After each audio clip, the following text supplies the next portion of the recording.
Hello, everybody, and welcome to The Night Owl, a show that we do twice a week where we discuss all the latest in pop culture news, TV and movie reviews, gaming news, and just the general conversations of the day. For those who don't know me, I'm Price of Reason, and I would say that with me, as always, is my co host, Professor R2, but the professor had some personal stuff that he had to tend to today, and so graciously, I have two panelists that you've probably met before, you've probably seen them here if you watch the show regularly, but still I'm going to introduce them. One of them is CC Karaoke. He is the owner and operator of the very successful karaoke channel CC Karaoke. And also with us, we have Istophobos. How's it going? First of all, how's it going, CC? Thank you for the invitation. I'm enthused to be here, even though I do have to be up very early in the morning, so I may not be here for the whole show, but I will be here as long as I'm awake. We're happy that you're here for however long you have time to be here. That is great for us. And then we have Istophobos, which I do streams with him in a few different places, and he's been kind enough to step in a few times here as well. And from time to time, there's also a topic that he knows about, some half-baked conspiracy theory that he is the expert on. I'm just kidding. Yeah, I never thought of myself that way. Hail Chat, this is one of my favorite channels to participate in. It's always a pleasure to be up here and to be able to talk since I'm such a slow typist. It's always a pleasure. We enjoy having you, whether it's in our chat, whether it's, we hang out on a few different streams or as a guest here. We're always happy to hang out with you. And I guess we have our show today and we have some people in the chat, and that's always nice. So let's see what our first order of business is.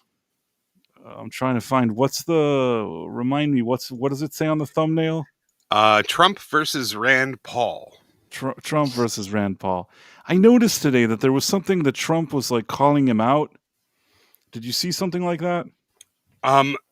A little bit. Are we talking about the Venezuelan, I guess you could say drug boats, or was this another disagreement that they had? Let me see. There was something that they had a disagreement on. I'll tell you right now. Oh, I guess he didn't get invited to the lunch or whatever. But he said something about him not being there, and then he said, "I'm not invited." So the whole thing was kind of weird. I'm just trying to figure it out. Okay, so I guess Trump wrote, "Whatever happened to Senator..." Oh, let me share it.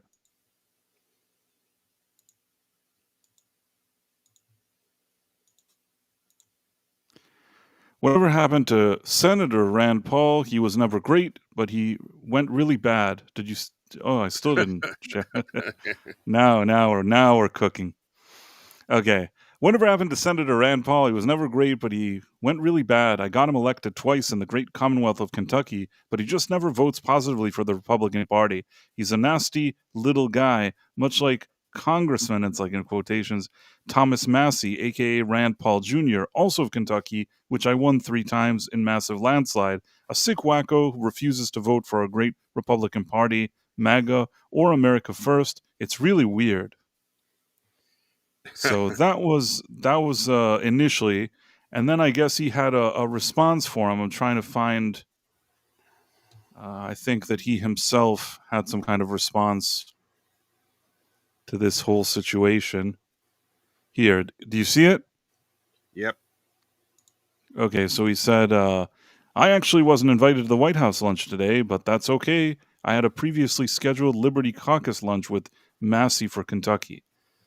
Not really sure. What is it that these guys want? I understand that they're kind of like usually don't agree with Trump. But what's their main beef? Do you happen to know? What's their main thing that they keep butting heads with him? Oh yeah. These are true, genuine libertarians and fiscal conservatives. They are against federal overreach. They are against expanding the government. and they are against spending money that we don't have. And I do have to say, whether you agree with them or not, whether you find them misguided or not, these are two members of our legislature that aren't for sale, that abide by their principles, like at every single step, and do not compromise. They see us as spiraling into an unsustainable debt, and they will never vote for spending increases. And they often run into conflict with Trump when it comes to use of federal power, since they are government minimalists. So that's usually the areas that I see them conflicting with Trump on. I mean, Massey just turned down a massive amount of money to Kentucky. It had to do with something about the schools supporting trans in the bathrooms, and Massey turned him down, but it wasn't because he agreed with that. He's been sort of anti-trans ideology, but he's like, we don't want to take your money. We don't have that money to spend. And so it was sort of flipped that he's suddenly become pro-trans, which he's not. So I see now. Now I get why I was seeing all these tweets about it. Now I understand. That was yeah, the one part that was missing. I'll tell you something. I understand the direction of Rand Paul and Massey by extension. I just my personal opinion, never really been on the same wave as Rand Paul. Like I've always thought not just because of what Trump wrote now. I've always thought that he was kind of a weirdo. I mean, his father was Ron Paul, right? yeah, yeah, yeah. Is he He's a was libertarian, so of course he's a no, but weirdo. is he still around? I can't even remember. I don't think he's died, but he's retired. He's not involved in Right, politics. right, Yeah. and I consider wasn't them he? to be different from each other. They're not like completely like father, like No, son, they're not like son, completely like like father, father. like son. What Yeah. wasn't Ron Paul like an independent? What was his deal? I can't even somehow. I can barely remember even what Ron Paul did, but I've always thought that his son is like even like a diminishing return on Ron Paul. He's Well, like he's like the last Jedi of Ron Paul. Ron Paul is like the Force Awakens, and he's like the last Jedi. um, he is highly qualified, and he was one of the very few voices of reason Isn't he like a during. dentist or No, Well, optometrist or something like Ron that? Paul, I would consider him a true independent and one of my. I'm not really.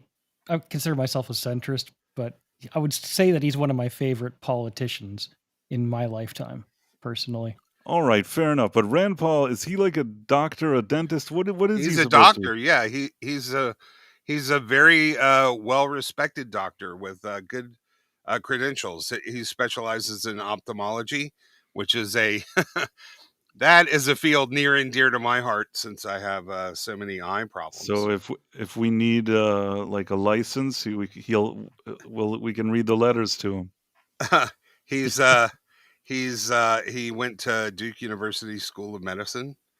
Um, but there was a time when this mysterious flu was floating around, and Rand was truly one of the few voices of reason He at was. that time. I'll give him that. That out of all his weird crap, I thought that he had some interesting questions, and I remember him kind of grilling Fauci and things like that.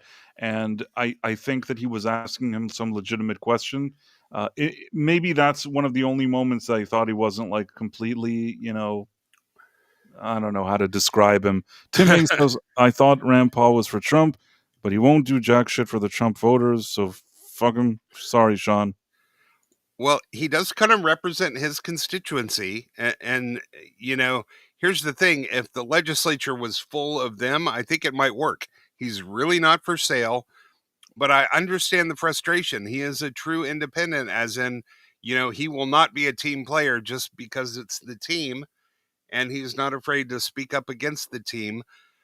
But here, let me ask you, what happens if you're living in a neighborhood and all of your neighbors are extremely violent, but you're a pacifist? What do you think's going to happen to you?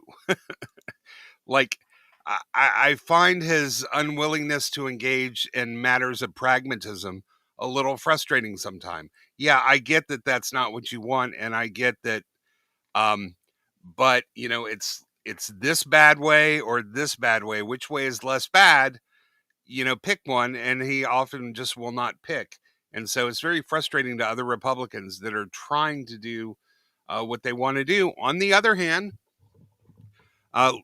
stuff like the big beautiful bill, which was a $4 trillion overspend on top of a $27 trillion debt. It's insane. But like, what else? What other option was there? I guess is the point. And both of these guys really stick to their principles. But that only works if everyone else is also sticking to their principles in good faith too. And we know nobody in Congress is doing that. So I'm really torn because I do admire these guys and I wish there were more like them. At the same time, they can really be a rock in your shoe when you're trying to get stuff done. So,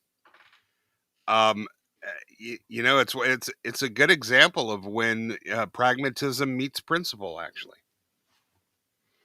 Yeah, I tend to agree. But I'd rather have them in the lawmaking sessions than, some shill for big pharma. God. I guess. I don't know. But sometimes when you have people that are too extreme, that's also not good. I guess maybe that's how I feel that, like, Rand Paul and Massey, they seem a bit extreme to me. But I don't know if extreme is the right word. I don't really know how to explain it. But if people like them, I can't tell people what to like. Yeah, does too obstinate work? I guess. I don't know. The thing that frustrates me is sort of their attitude on what we're kind of doing with Venezuela now.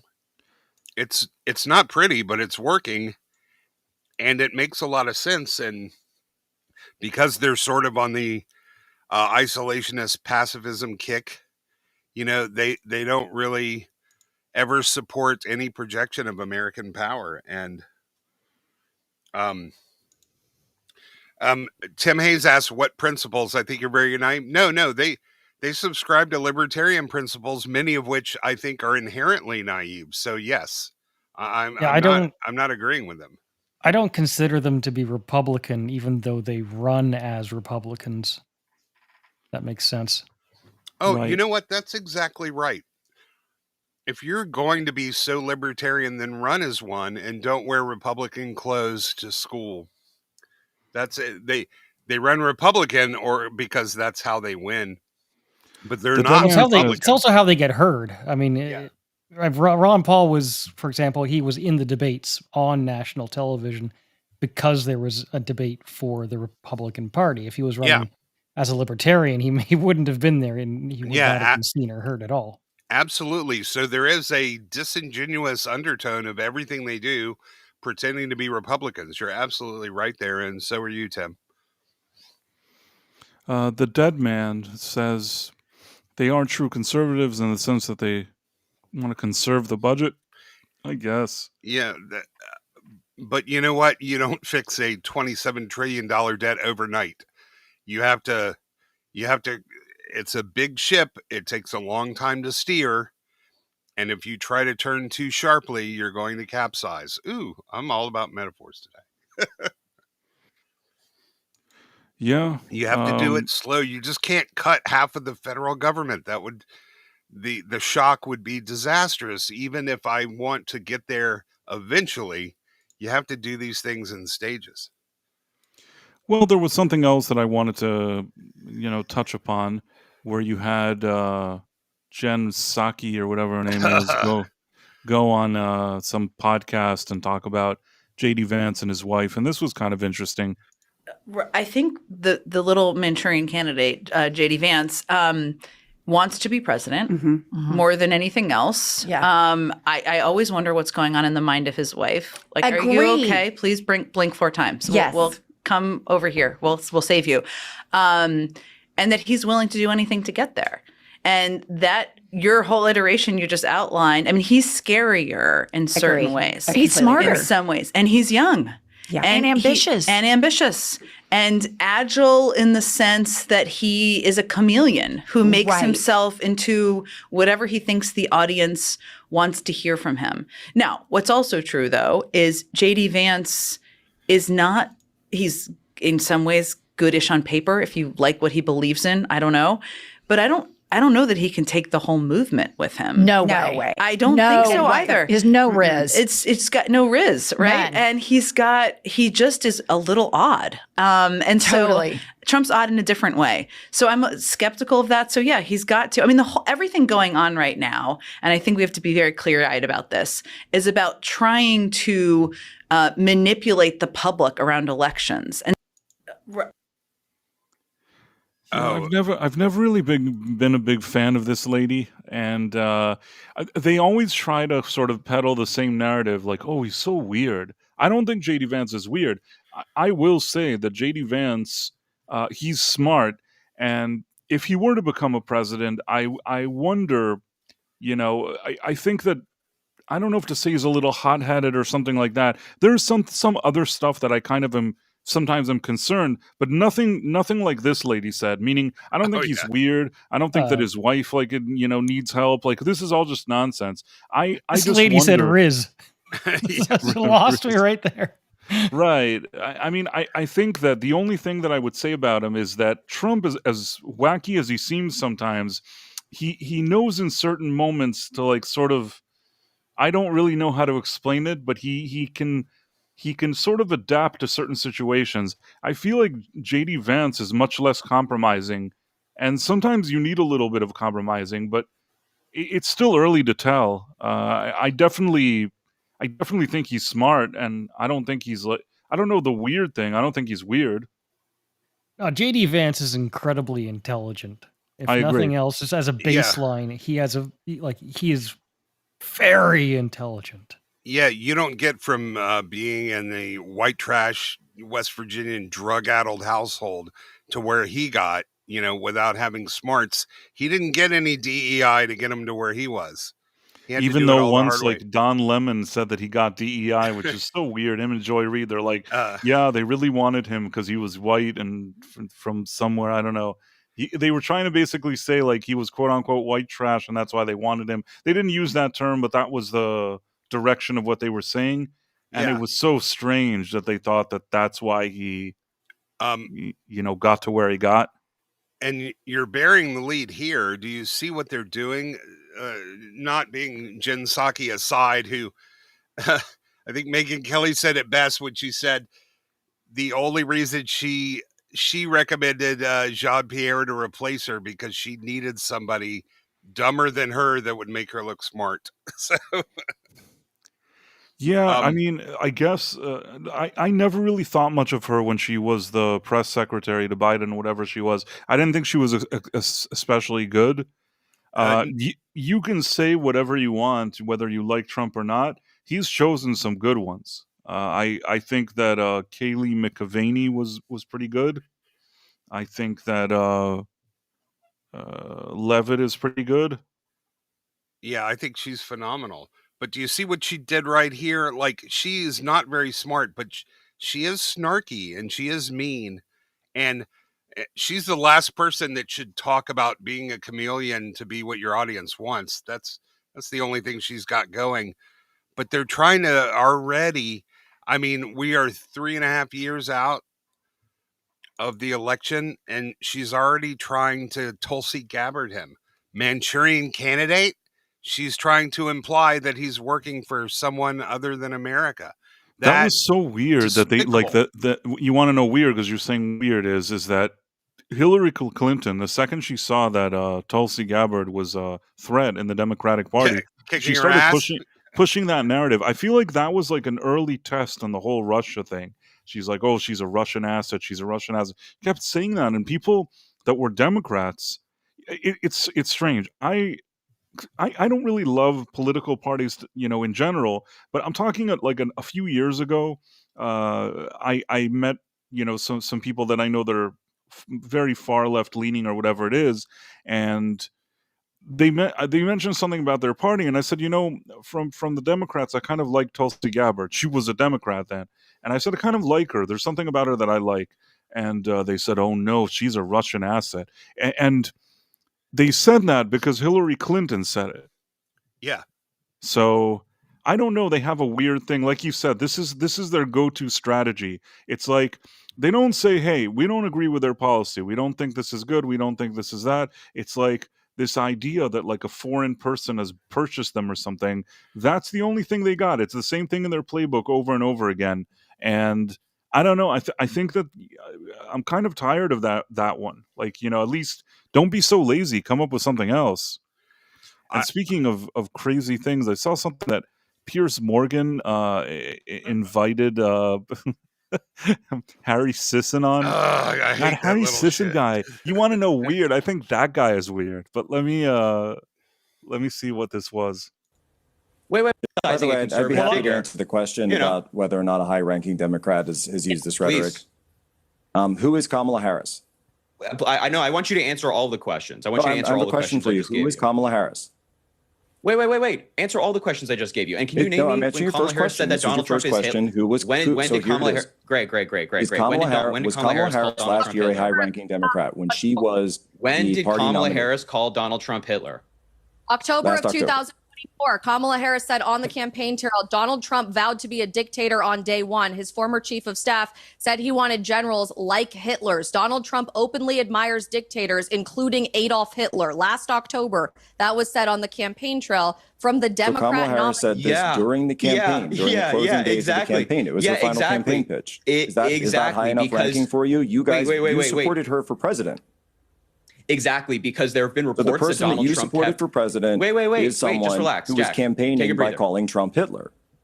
Jack, You're so disingenuous when you bring this stuff up. You can't even acknowledge the fact that your own candidate was on the campaign. She's got a video about it. It's on her Facebook, or it's on her Twitter page. Let me offer one here, which is Hillary Clinton. Hillary Clinton literally compared Trump's rally in Ohio last week to Nazi leader Adolf Hitler's speeches. Speaking of the Texas Tribune Festival in Austin, she made reference to Hitler's speeches, which saw people raise their right arms in the air in the Nazi salute. I remember as a young student, trying to figure out how people basically got bought in by Hitler, she said. How did that happen? I'd watch newsreels and I'd see this guy standing there ranting and raving and so on. It happens all the time. Like Harris ever watched a newsreel in her life. Harry Sisson barely looks like a teenager. If that. He's like the kid about to get beat up, and he's like, guys, wait, as they back him up against the dumpster. This is after that video Trump posted. That was a strange video, I will say that. Well, I don't waste any brain power on Piers Morgan. He's not really trying to get to any facts or the truth, or all he's doing is putting a bunch of rabid dogs in a room and have them fight it out with each other. And it gets so exhausting. If you ever try to watch them, it's just everybody talking over each other, and nothing ever productive comes unless he's doing a one-on-one interview.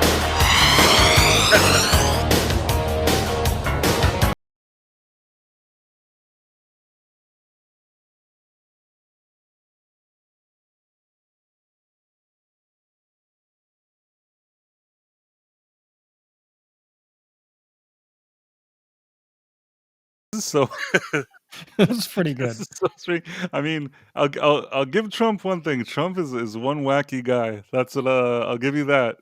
And Vance leans into this too. When they say he's weird, it's probably the attacks on him trying to show them that he's weird.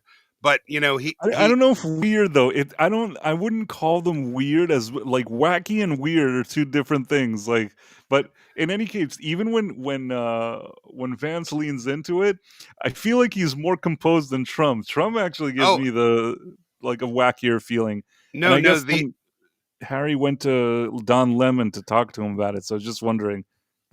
Yeah, I think this is actually bigger than me. I know that this video was attacking me, but there were also millions of Americans that were also displayed in that video, also getting attacked by the president of the United States. So he's attacking me in a petty, gross, disgusting way. But I think the more concerning story here is that, I think this is his genuine feelings toward peaceful protest, that if he could, he would attack in some way, shape, or form the people who dissent. So I don't think that this is it's just about me or like the gross attack. I think this is a broader, more concerning story surrounding the Trump admin.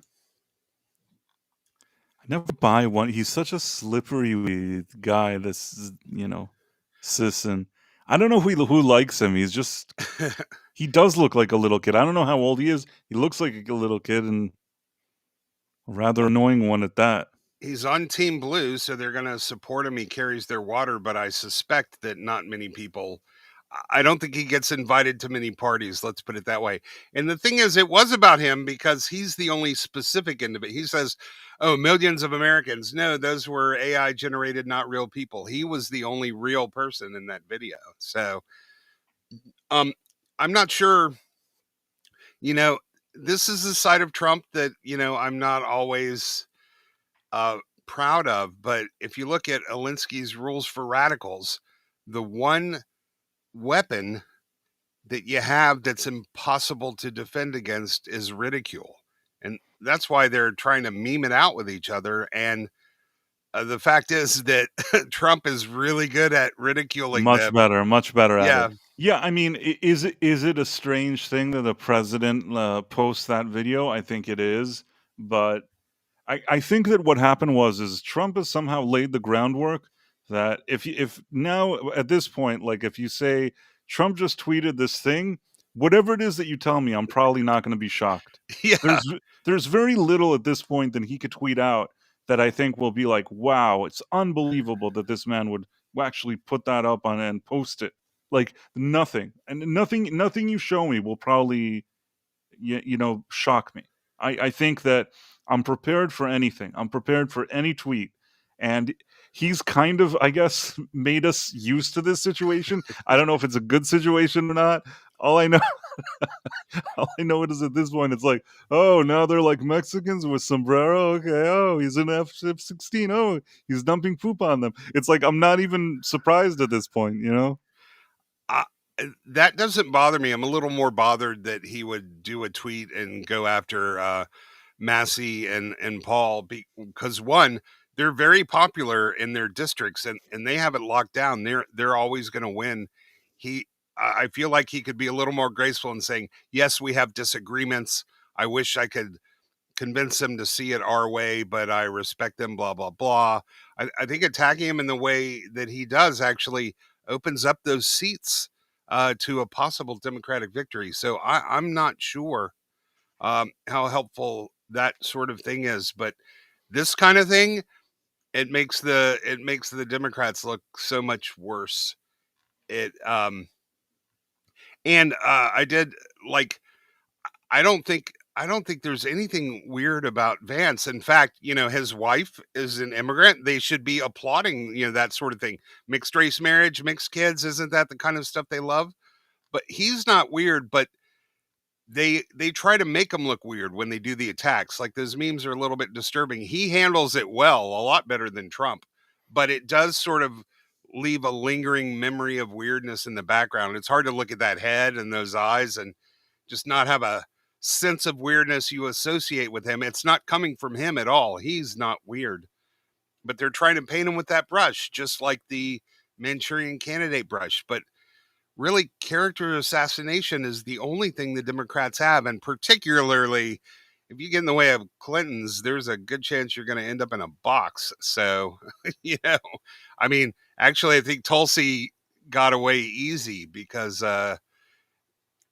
their real threats usually end up getting much worse than she did. And I too was a real fan of hers when she was a Democrat, and I just couldn't believe the way they were going on her. But it's not like the Democrats are really allowing a choice. They have their anointed candidate, and that's the one they're picking, regardless of the voters. So it's sort of funny when they talk about no kings, because they're the ones that they wouldn't let say. The people wanted Sanders, but they weren't going to have it.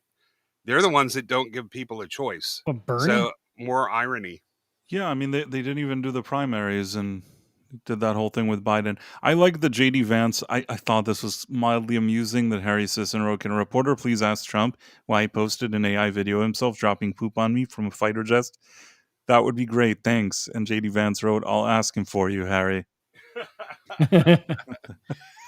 Yeah, I love that though. I was one thing to say about Bernie that kind of tired me out after a while is just the same talking points. Every time you ever hear him speak after a while, it's like he's reciting the same learned several sentences over and over and over again. It's like he can never talk outside of this small, narrow box. And it's not just Bernie. There's a lot of people get into that mode, right? And they're not like JD Vance making that comment, or Trump making the comments he's made, or continues to make. It's not strictly talking points. It's a little bit of an ad lib, right? But it's also real. It's relatable because they're actually talking like real human beings. And I think that has been a very significant benefit to their success, both of them, in different ways. Vance is much more. Vance is just different from Trump in the demeanor, but they both have a sharp edge to them, right? Yeah, I think the Democrats really broke Bernie Sanders in 2016. He's never been the same them, but there is a point. It's different for everybody. I'm sorry, as an old person, I think I can say this with less prejudice, where old people go a little crazy. And the smarter you are, the more the price of genius in youth is insanity at old age. I really believe that. And the sharper you were, sort of the decline is that much more steep. And I think Bernie's sort of off the edge because he used to didn't ramble incoherently like he does now. And he wasn't so self-contradictive. And he's kind of turned into a caricature of himself, like a TV show that's run too long. I remember him being a lot more, having a lot more charisma, a lot more exciting to watch him speak than he. Honestly, I've never really been a big fan of the guy. He just, there's something about him that annoys me, and I can't really explain why. Well, like him or not, it's undeniable he used to have a lot more cogency. I think Vance has the potential, if he's elected president, he could be maybe the smartest president we ever had. That guy is razor sharp, and like him or not, as CC said, I think one of the things the Republicans have going for them is being able to conduct a true dialogue, a real back and forth, on the fly answers to questions instead of just hammering away the same 2 or 3 talking points. Like, look at this weekend. Who was that for? It was, you're not going to change the Republicans' mind, and the independents that voted for Trump, they're not going to sway any. It was a performative thing for their own selves. All they have is Trump is Hitler and grievance. Sorry, Trump is mustache man. Yeah, it's fine. Already the other video said it. No, but what I was going to say was, well, first of all, I want to look at this thing that JD Vance wrote. I've been reliably informed the Democrats are opposed to any kind of political violence, so I look forward to them universally condemning Zohran Mamdani for campaigning with an unindicted co-conspirator in a terrorist plot that killed 6 New Yorkers. And then I think if you scroll, there was actually an article about this. So this was him smiling arm in arm with unindicted 93 World Trade Center bombing conspirator and terrorist apologist. It is kind of strange that this Mamdani guy just goes around and does all of this, and all those people in New York, they love him and they're going to vote for him. He's going to be the mayor. He's winning that election. Yeah. I thought you were going to say it's strange he's hanging with terrorists. No, that's not the strange part. No, I expected him to. I totally expected him to hang out with terrorists. I'm more surprised that New Yorkers are voting for this guy. It just, I don't know. It never ceases to amaze me how stupid people can be. This is not a guy. I don't care what party. I don't care who you are or what party or what you vote for or whatever. This guy is a guy that was barely in the U.S. In terms of, he's only been a citizen for a few years. He's not really, hasn't been a citizen a long time. He hasn't been a New Yorker a long time. He hasn't even really had a job in his life. His parents are these kind of, one is a professor that hates the West and whatever, and his mother is also, I don't know what, and he's like a failed rapper. This is all really. No, I'm serious. That's no. I know it sounds like it's a joke. It sounds like a Babylon Bee thing, but it's real. It's worse. There was a movie with Sacha Baron Cohen where he's in England and he runs to be like the prime minister as some kind of like rapper, Ali G or whatever it is, and the movie basically is playing out like this. Now, okay, so like the movie, the guy is wearing a hoodie and he's acting more like, trying to be urban, and this isn't happening here. But generally speaking, this guy is not the type of person that you want to elect for mayor. Forget about the fact that he wants to be a communist and all his weird, whatever his ideas are and whatever he wants to do. He has no qualifications. He's never done anything. And why would he suddenly be good as mayor? Oh, but it's his message, which is vote for me and I'll give you stuff. That's his message. That's, as far as New Yorkers loving that guy, I'm actually more confused as how his Man of the People Act is being bought. Like a guy who's never had to take out the garbage in his life. He was born a millionaire. Everything he has, he got from mommy. And somehow people are buying his Man of the People BS. But really, I think his central message is vote for me and I'll give you stuff. And if you look at what's going on in New York now, that's a compelling message. Yeah, I agree. I mean, that's what he's doing. I think it's a shitty thing. Sorry, Sean. Jonathan Conroy says all the... wait a second, I have to go and come back. Okay. There's a lot of treatises and quotes from politicians, historians, and philosophers about allowing voters to, vote according to their own personal interests, sort of thing. That is one of the Achilles heels of democracy. I can't highlight the thing, but what I wanted to do was Jonathan Conroy was saying that New Yorkers are leaving the city. Yeah, I wouldn't be surprised if some people leave. This isn't the kind of thing you want. Now, I don't know, maybe I'll be surprised and, he'll just be a nothing type of mayor that just doesn't do anything. That's probably the best you could hope for. Because if he really wants to do all this weird commie stuff and he loves, like, anti-West, anti-US people, it's a very strange person to vote for. It's going to work in the short term. It will work. I can tell you exactly what's going to happen because it's happened in every other communist regime across the planet over history. He's going to cut deals with the biggest millionaires and the wealthiest people in New York. He's going to cut a backroom deal with them so they won't leave. And he'll tell them, yeah, we're going to do this, but you're protected. You stay. Then he's going to run out of money. For a couple of years, things are going to look miraculous. Like, the loaves and the fishes will be flowing. Then he's going to run out of money. Then he's going to start having to carve out and eviscerate the middle class. And that's when it's going to get ugly. About 2 to 3 years in, things are going to get really bad for ma and pa, law-abiding citizen. The criminals, the people who at the bottom, they're not going to feel it because they're not really participating in the system to begin with. The rich and the wealthy, he'll go after some of those, except for the most powerful. But basically, it's going to be people like us that are really going to feel it, and it's going to get ugly. That's happened in every communist regime in across the planet. Yeah, I guess could be what's going to happen, but who knows? I'd run on a platform of promising everybody free pizza, and then I'd have to somehow deliver the pizza, and I'm not sure how that would happen. But I promise that everybody in the city gets free pizza because everybody loves pizza. It's a pizza party, and I'm running for the pizza party. Please elect me. I'm sure you could give people pizza. CC Empress and M eventually bankruptcy.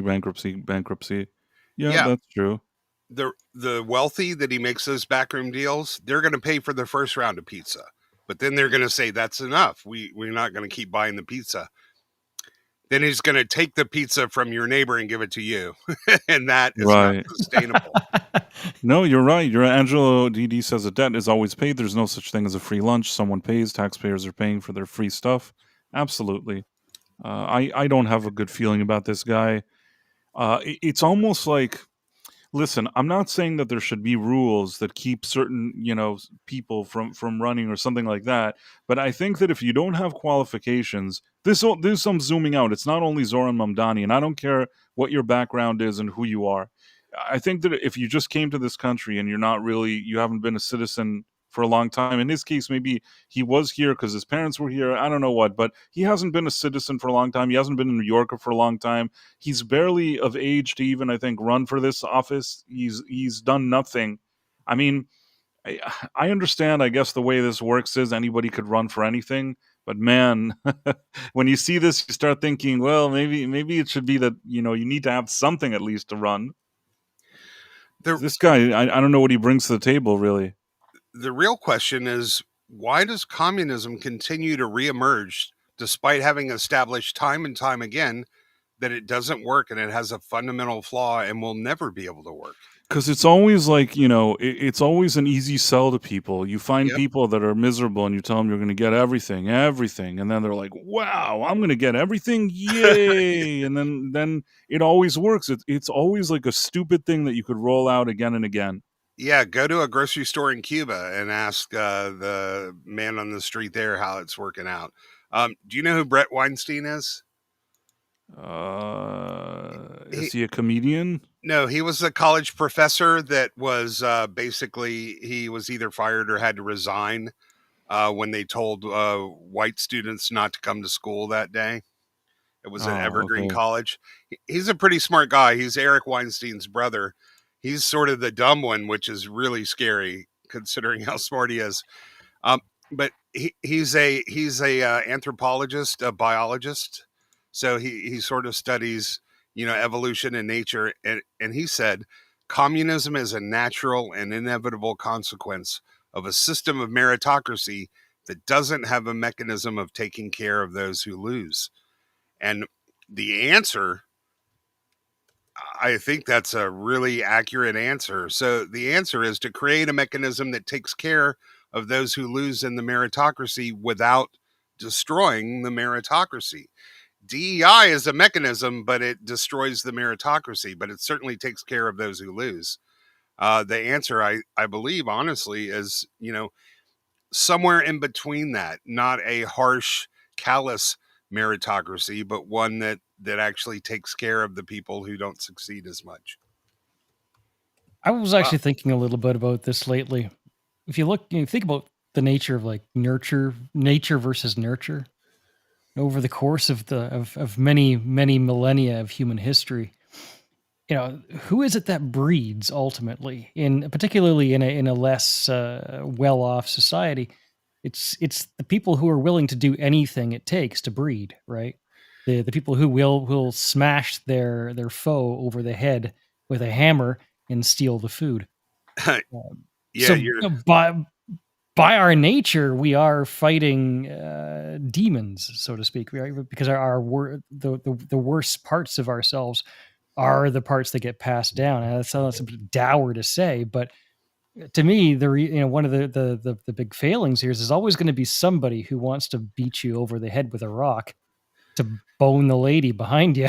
And take your shit. Absolutely. Exactly. It's sort of like the idiocracy thing, right? We've all seen the little vignette from that movie. The people that are having the most kids are the ones at the bottom of the economic ladder, sort of thing. Oh yeah. Yeah. It's just like now, who's running who's kind of in middle management in charge of all of the institutions that are running the country. Those were the crazy people 20 years ago that everyone was ignoring. And now they're in charge. And even though there are people above them, they create an insulating layer. Like in Hollywood, the good script never gets to the guy that can greenlight it because the people under him make sure that he never sees that one, sort of thing. Yeah. This is really heavy topics for the Night Owl, dude. Yeah. And because they're so heavy, I want to shift here. What do we got here? Did I say that Seth Rogen flops? Okay. I'm always down to watch that guy fail. Flopping fat man? That's true.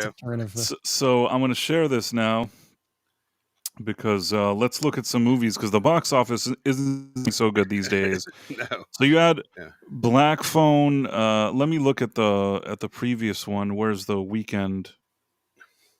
I can't. Can I just tell CC he's not the fat man anymore? He's Seth Zempic Rogen.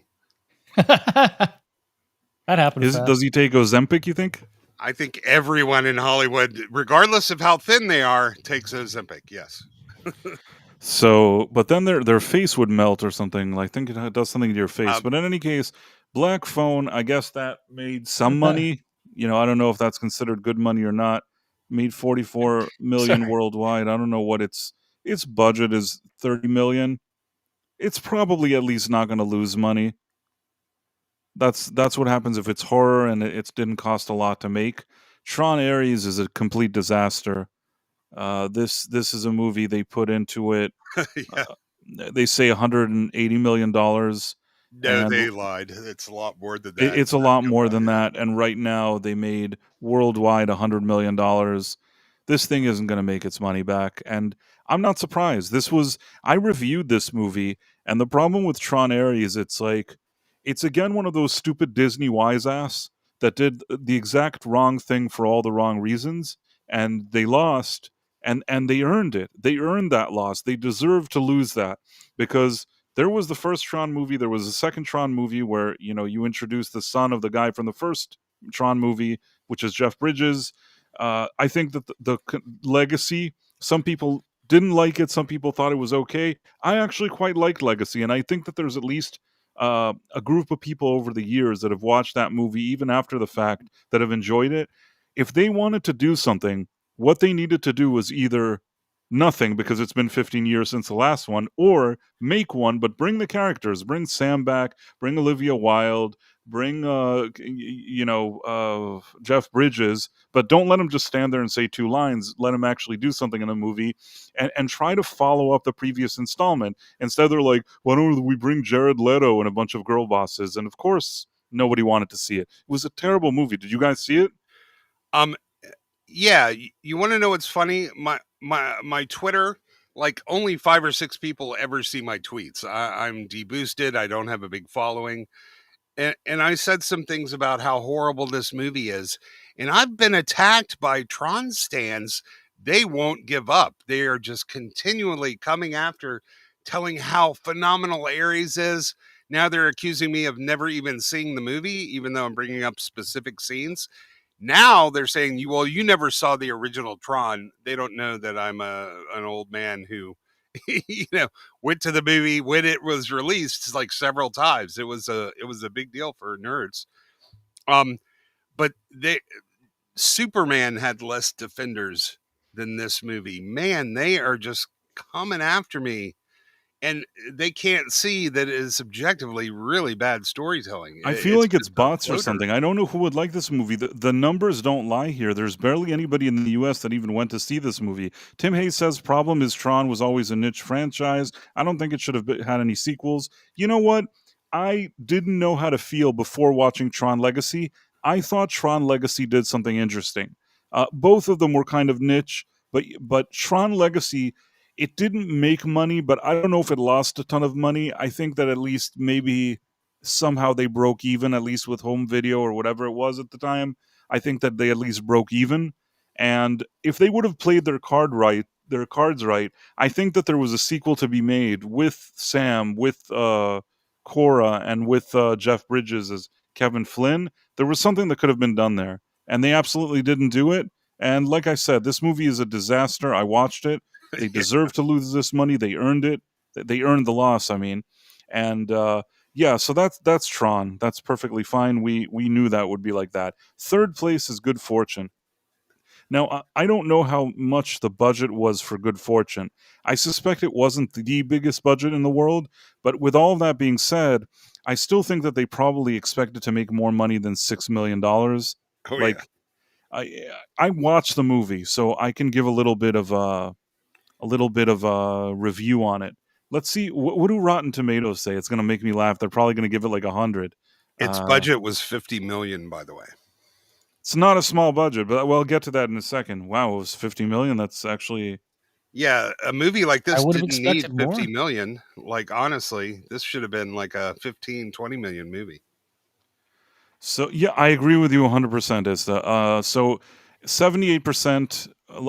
share this tab instead. Okay. You see it? Yeah, 78% from critics and 80% from audience members, supposedly. You know, these are much higher scores. I wouldn't certify this thing fresh. Did either of you guys watch this movie?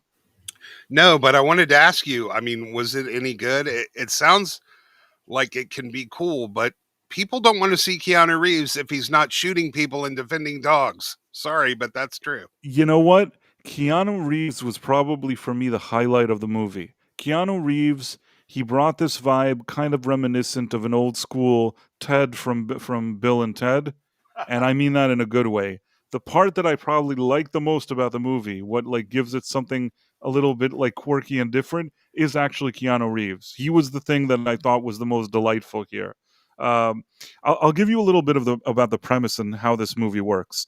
Basically, what happens is that there's the guy that wrote and directed it. I think it's Aziz Ansari, who's you could say that he's the main guy in the movie.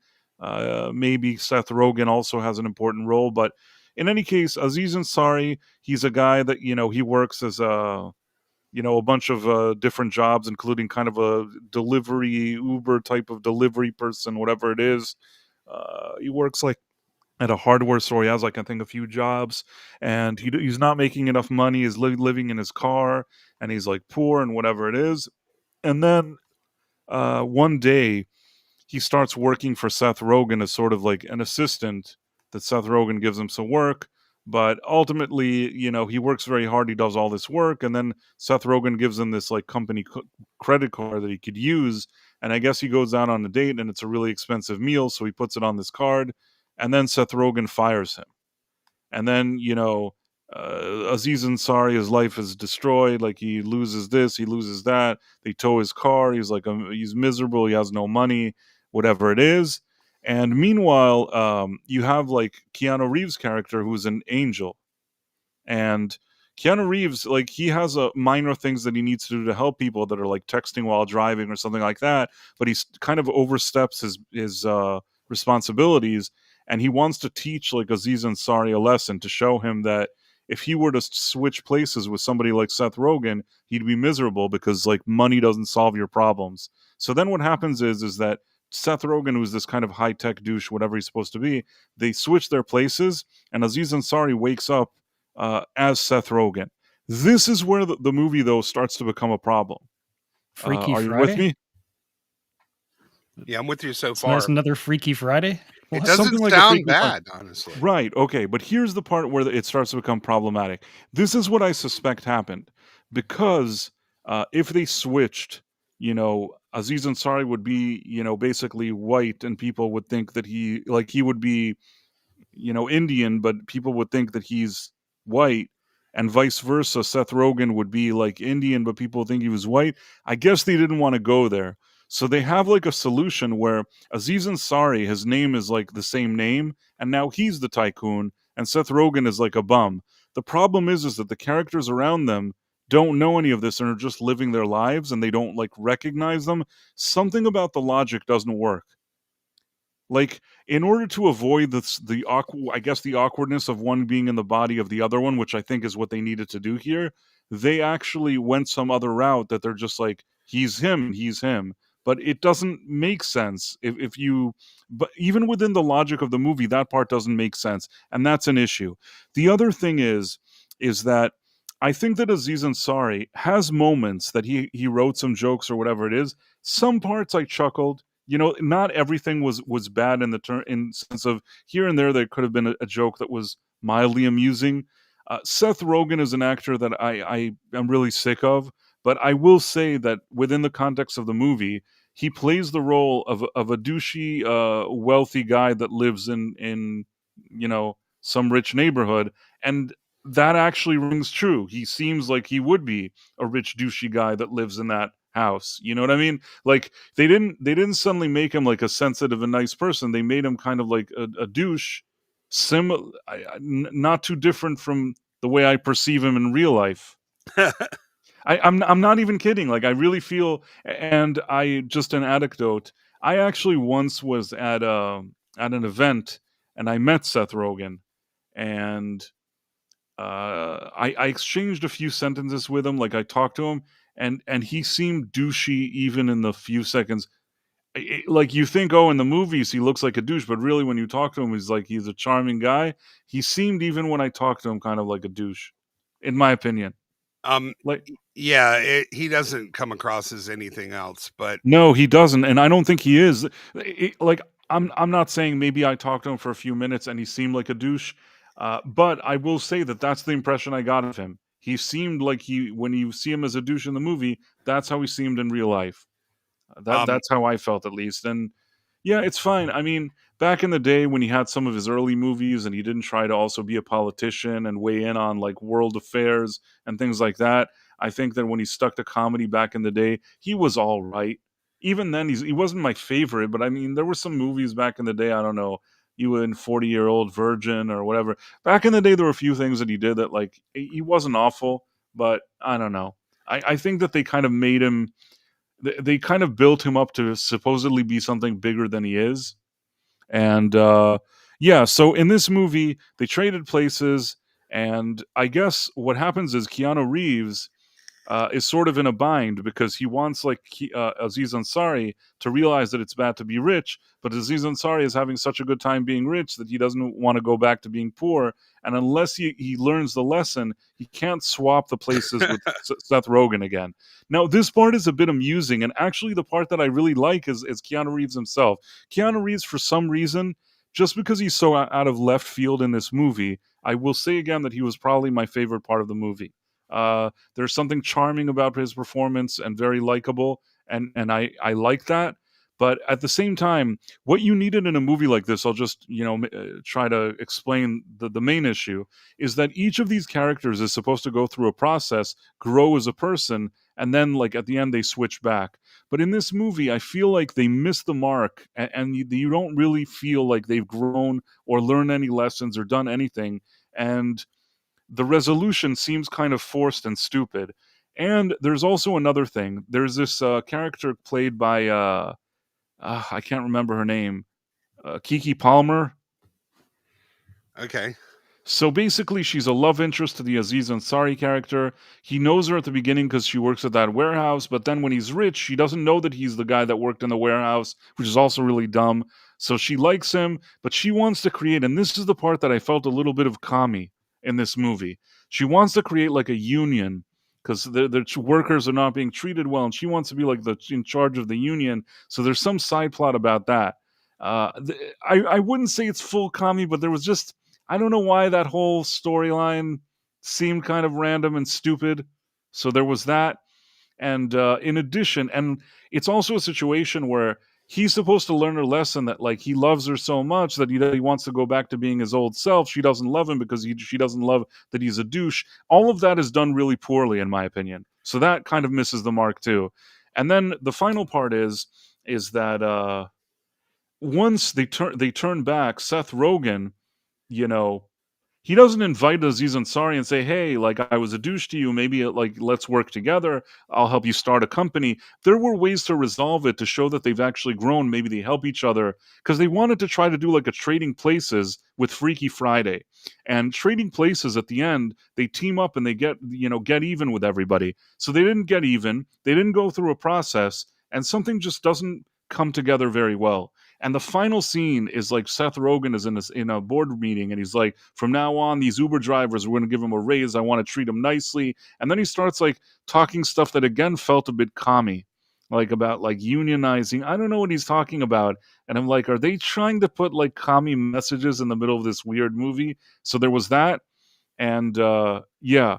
And if I had to sum it up, there's some laughs here and there, but it's not like nonstop the biggest laughs I've read. The screenplay is not strong enough, and Keanu Reeves is probably the best part of this movie. And I wouldn't give it not a 78 and not an 80. I was going to do a review, but I'll tell you, I wouldn't give either of those scores to it. I think that this is a movie that, man, I don't know. If I was really, really generous and like anything under 60 was like a failing grade, maybe a 60. Even then, I'm not sure. I would have to think about it more. It would be something between a 50 and a 60. Where again, under 60, anything that it gets, it's like a failure. Because some people think like 5 to 6 is a great grade, but it's not a great grade when I grade them. So it's basically on the verge of being rotten, possibly rotten. But I would have to like really think about all the aspects and what I think about it. It certainly had potential. It could have been a whole lot more than what it was, but between their weird things that they're trying to do here and trying to be maybe a little more politically correct, they didn't go all in, and they didn't really write the story well enough. Well, that's modern Hollywood writing. They don't have anybody around that's good enough to pull this off. That sounds normal. Plus, I assure you, they're definitely injecting some ideology into that. When you see Seth Rogen's name in a movie, you know there's going to be some of that. Yeah, but the thing is, like, why is he lecturing me about the working man? It's like... Yeah, I know. Dudes, and the final thing, here's the final thing that I'll say. I think that, like, their impression of these Uber drivers and, like, Aziz Ansari down... I don't believe these guys are down on their luck. I don't believe that they're in touch with people that are down on their luck. Something comes off as like the way Seth Rogen and Aziz Ansari would think that like the working man works. Do you get what I mean? It's it reminds me of that scene with Steve Buscemi and the skateboard. Like, how are you, fellow working man? Well, and that's the problem when writers have no real life experience. That's one of the reasons the writing's so bad. They've never actually had to have a real job. I don't believe them for a second. By the way, I think I've told you this before. If I didn't, I'll add some lore to it. The place that I don't want to even mention it. Forget it. I shouldn't have brought it up. Okay, let me ask you something, because for me, Aziz Ansari, now, I took his side when they tried to Me Too him over something that was absurd. He was totally innocent, and I believe he got vindicated. But for me, that guy's box office poison. Whenever I see him on screen, I want to stab myself in the stomach with knitting needles. He is so painful to watch.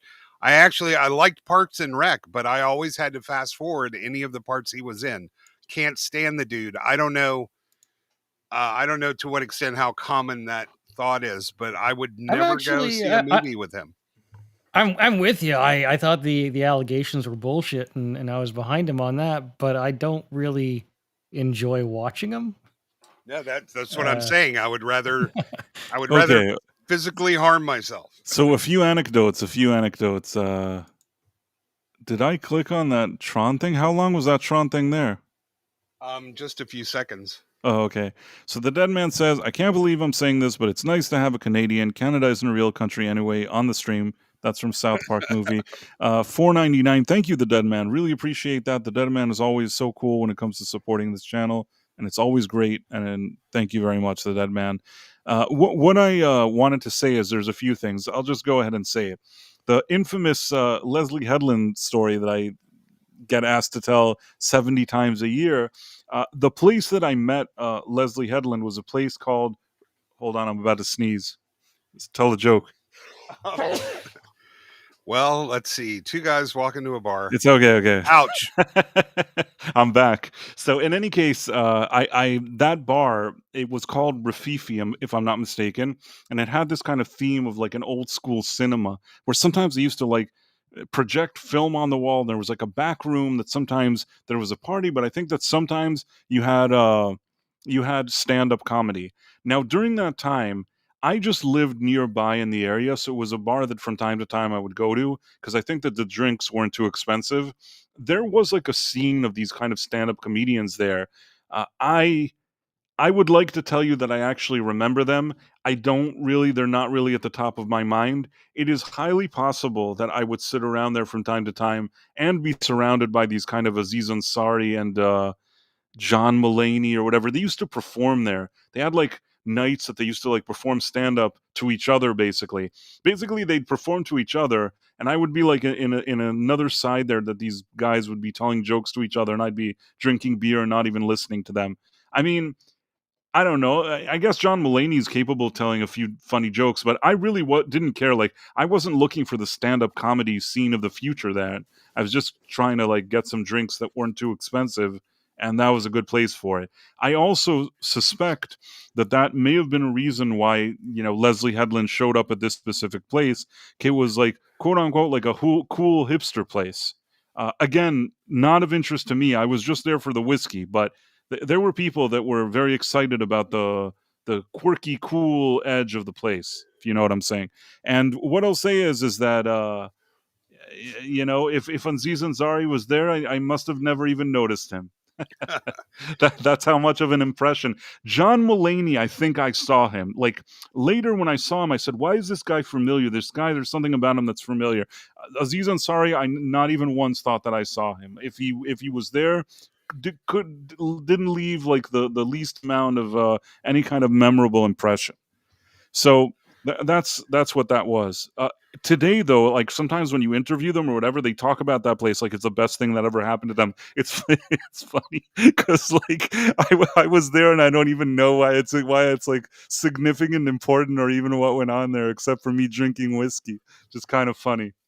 Well, I used to hang out with a bunch of stand-up comedians and improv guys, and you know, part of what they have to do is work out their stuff in workshops, and it sounds like that was kind of one of those places where you could get up there, you could see what works, see what doesn't. You don't have a huge crowd to impress, kind of thing. But I wish I could ignore Aziz Ansari as well as you do. I wish I didn't notice him or see him, but I notice him too much, and I would like, stop it.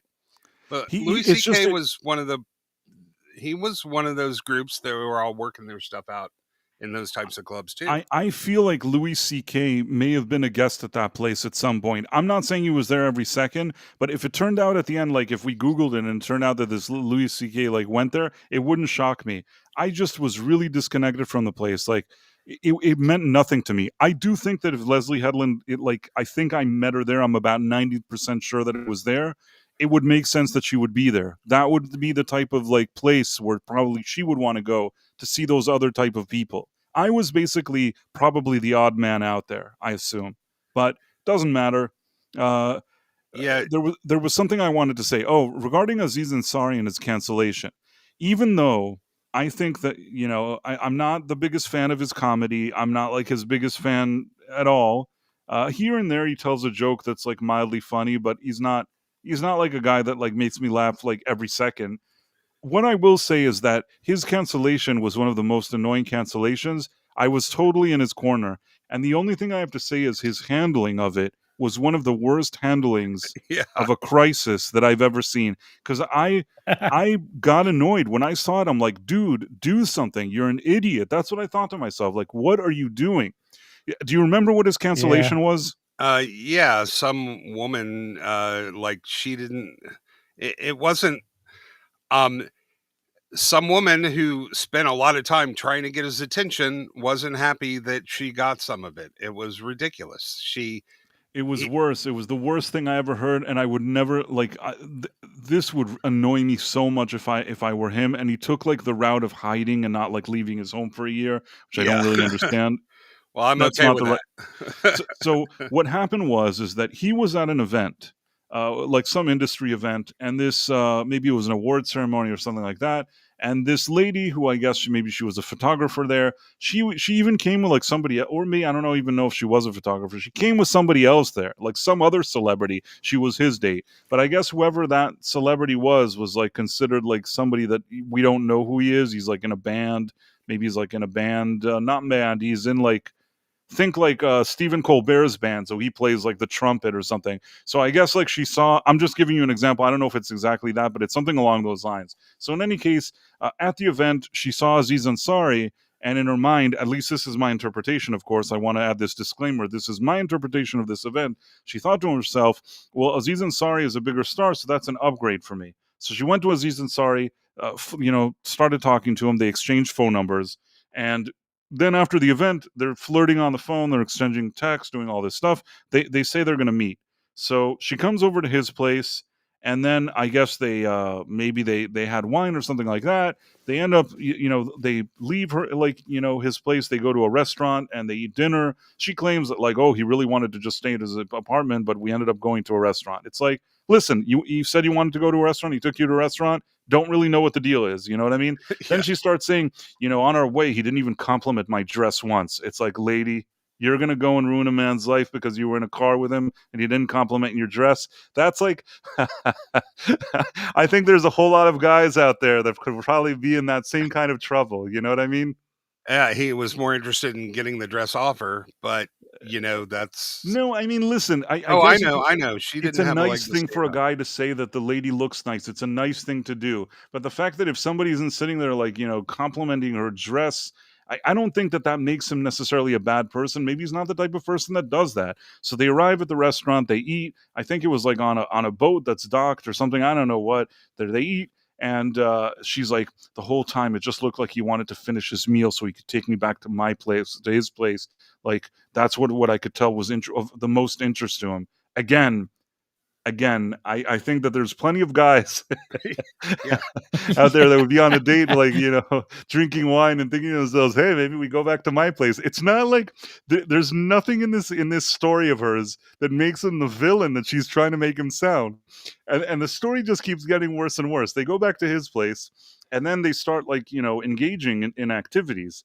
So at this point, she starts, how do I explain it? The oral relations? I guess so, yes. I wanted to say like Monica Lewinsky, but then I thought it's not nice that you're saying that. It's like you're typecasting her, but you understand what I'm trying to say. I'm sorry. I didn't mean to bring her into this. Yeah, I mean, it's not... So apparently he couldn't stop thinking about bagging her, and she went ahead and bagged him. And right. And then she was really upset about it the next day because it's much worse. It's much, much worse. This is the worst. No. This is a nightmare. So in the middle of doing this thing, she stops and she says, you know what? I'm not sure I want to do this. So he says, okay. And they go and they sit on his couch. And then he said, okay, well, let's just relax here. I don't want to pressure you. We'll put like Seinfeld on. So I guess he put some Seinfeld on. Then as they were sitting on the couch, according to her, he really lobbied for this. They started again. And again, she started engaging in that same activity. And then in the middle of that second activity, she again stopped and said, hey, I don't know. I'm not sure I want to do this. And man, don't forget, she received as well as gave, and she had the same attitude with that. So it wasn't like he was being completely selfish. I recall these details. I don't recall every single one, but it's probably true what you're saying. At the end of the day, do we know which episode of Seinfeld it was? Because I don't know. I don't know. The master of the domain episode. That's funny. And then the next thing you know is that after the this incident, he said, "Okay, I'll tell you what. I want to call you an Uber on me, and that Uber can take you home." So she goes home, and on the Uber back, she writes to him, starts writing him text. You put so much pressure on me. You put so much pressure on me. And he's like, sorry. And then like he didn't think about it anymore. I guess he obviously didn't call her afterwards and say, hey, do you want to go on more dates together? I mean, I can't really blame him. This doesn't sound to me like a good setup. This lady sounds like she's wacko, in my opinion. This is just my personal opinion. Of course, don't know her. And then the next thing you know, she goes and she writes an article about like the worst date that anybody's ever had and how he's like a terrible person and needs to you need to end his like livelihood. It is so awful. I mean, that is like the stuff of nightmares that you go on a date and then the lady is doing all this and then writing an article. I can't, it really is a bad situation. I was not even a fan of Aziz Ansari, and when I read all of this and even just reading her own words, she's writing it as if it's some kind of sob story. I'm like, lady, what are you even talking about? And then all those other newspapers starting writing it, and because it was at the time that they were all canceling everybody, they just pushed him aside. He won an award for his show, that Master of His Domain, or he had a show like that, Master of One, Master of None, whatever it's called. And then the third season of Master of None, he didn't appear on the show. He filmed like a black lesbian for the whole season that replaced him because he said he wanted to he was trying to be woke or something so that they would forgive him. Yeah, he bent over. Oh, yeah, he completely bowed down and whatever. When all he needed to do was just go and say, listen, guys, I went on a date. It wasn't a good date for me either. I didn't really go well. Sometimes you go on dates, they don't go well. I've done nothing wrong. Thank you. Goodbye. That's all you needed to do. Yeah, I despise the guy and I was on his side, but I've had about as much Aziz as I can take. So. Yeah, this guy got me too'd. Exactly. He got me too'd. But not only that, he was like, he didn't want to leave his house for a year. And nobody and also when these kind of things, they see that, they contribute to your cancellation. Had he gone out immediately and just put his foot down and said, this is unacceptable, I reject this, and gone and confidently explained what the situation is, I think that probably he didn't need to lock himself in the house for a year, even at that time. But him crumbling the way he did under those circumstances, I still don't get it, really.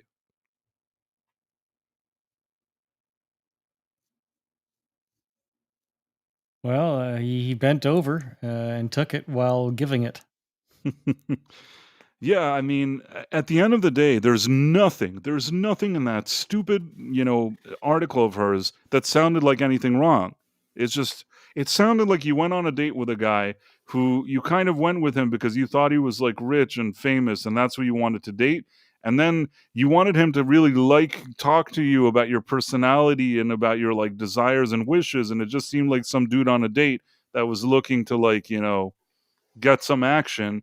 And this bothered you, so you kept starting and stopping and then leaving and then getting annoyed. None of that story made any sense to me.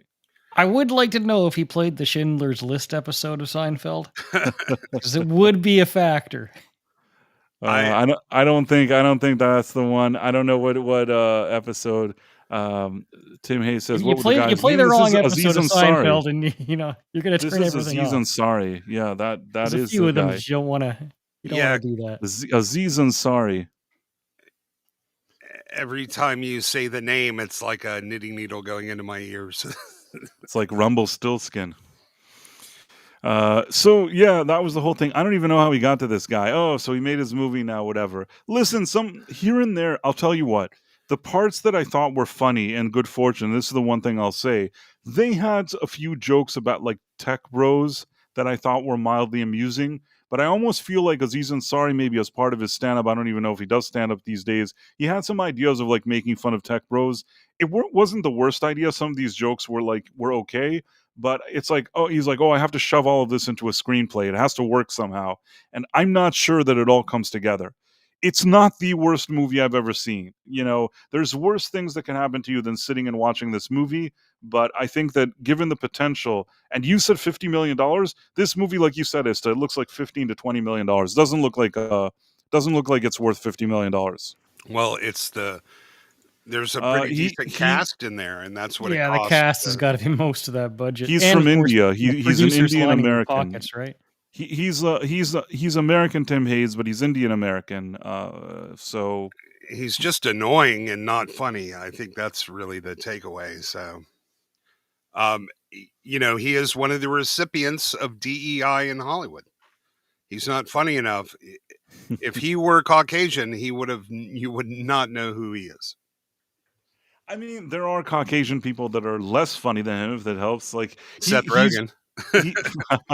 For me, he's not the funniest, but he's not the funniest. But it's I kind of have neutral feelings about him. I don't think he's the funniest guy, but there's people that I've seen that are less funny than him. So yeah, I don't know. He rubs me the wrong way. Now, would you say there were other woke messaging in the movie outside of the whole communist kind of thing, or it wasn't overly it wasn't overly aggressive. Anyhow, Cece, I understand that it's time for you to kind of head out. You have some stuff going on, and we want to thank you. I got a very early departure in the morning. I totally appreciate that you came to hang out. It's really cool. I'm always happy to see you here, Cece. So it was nice that we were able to pull this off. And enjoy your trip. Before you leave, Cece, I always thought of you, Price, as more of a CBGB guy and not a what's it called, the Ruffino guy. Again, Of CBGB, what? that was a club in New York with Yeah, they punk closed rock. in 06, but it was it was music oriented and a little bit rough. So Oh, right. Okay, then Rafifi, you mean? yeah, that's it. I wouldn't really. You said you were the odd man out, and I was just gonna say, I see you. It was more of a CBGB guy. I'll tell you why. I'll tell you why. I think that I lived in a place where, within a radius of I don't know how many blocks, there were certain bars. And I think that this one was something that I could walk, at least it wasn't a million hours to walk. And at the same time, I think that the drinks were very well priced. Ah, And that combination of the drinks not being too pricey and me, I didn't need a cab. I didn't need to start like taking subways. I could do some walking and get there and back. So it all kind of it was strategically the right place for me. When it comes to the people and what was going on there, I think that I wasn't probably the number one, the best fit for that vibe, but it didn't really matter to me. I still made it work somehow.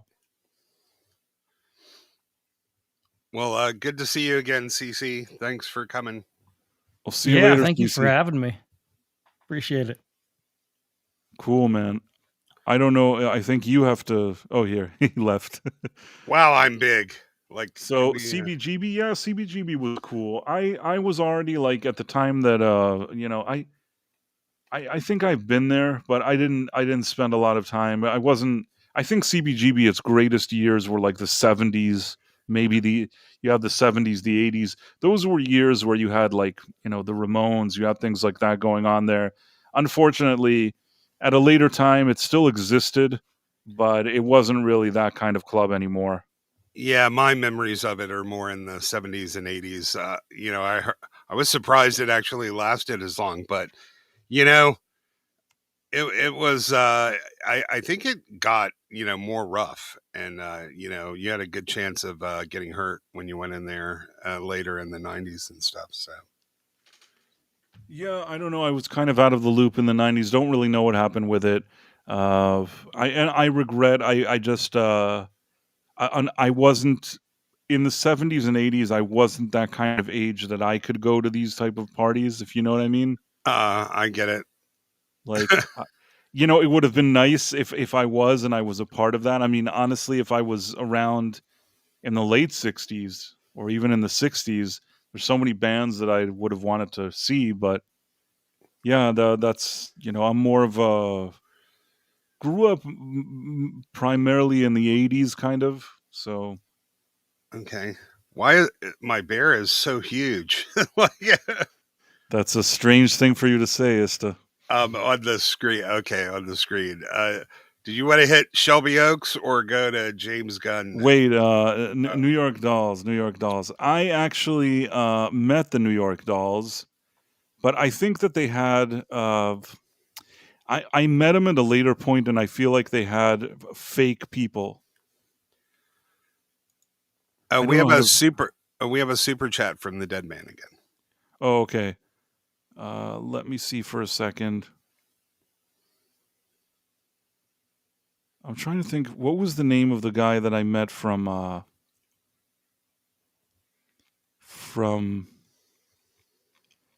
New York Dolls? So they had. Why can't I remember these guys? What were their names? What did he play? Was it Blackie? Was it Earl Slick?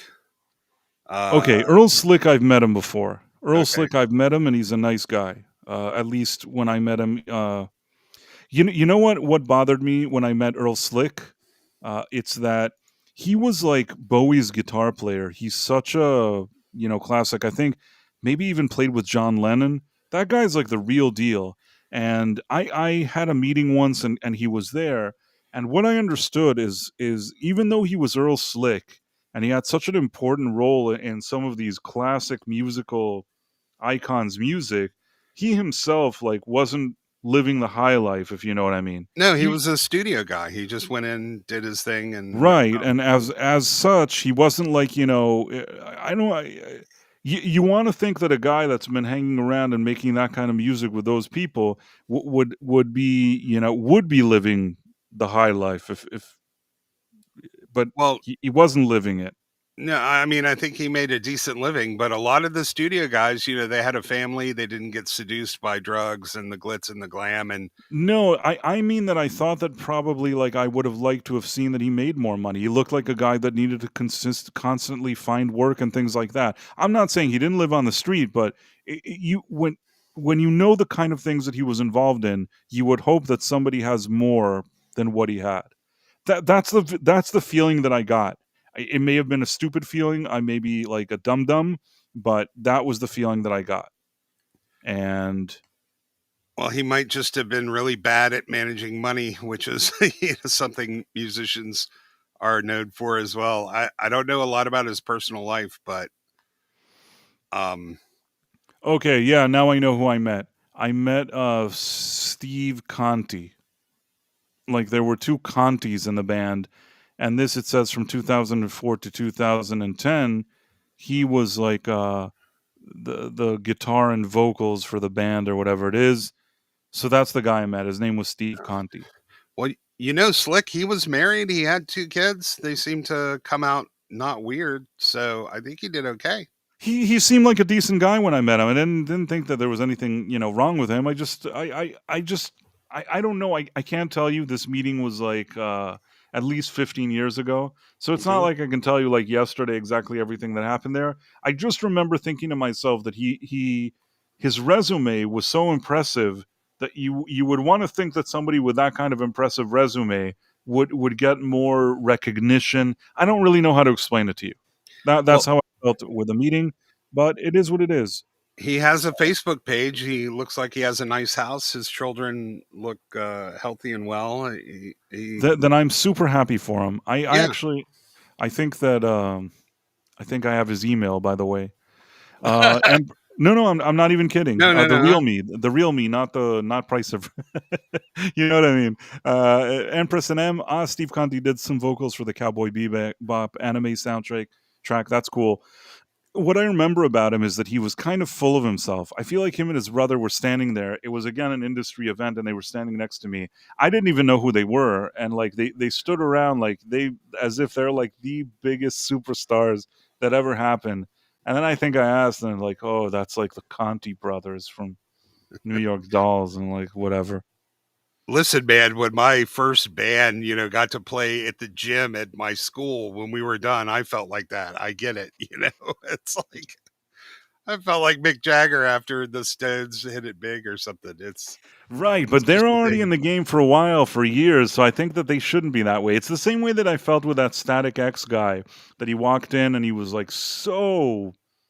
I mean, I understand now the guy the self-deleted, so maybe the guy had issues. Maybe he was overcompensating for certain issues that he himself had, which is why he would like walk into places with like this hot woman that he wanted everybody to know that he brought a hot woman, and he was just, I don't know.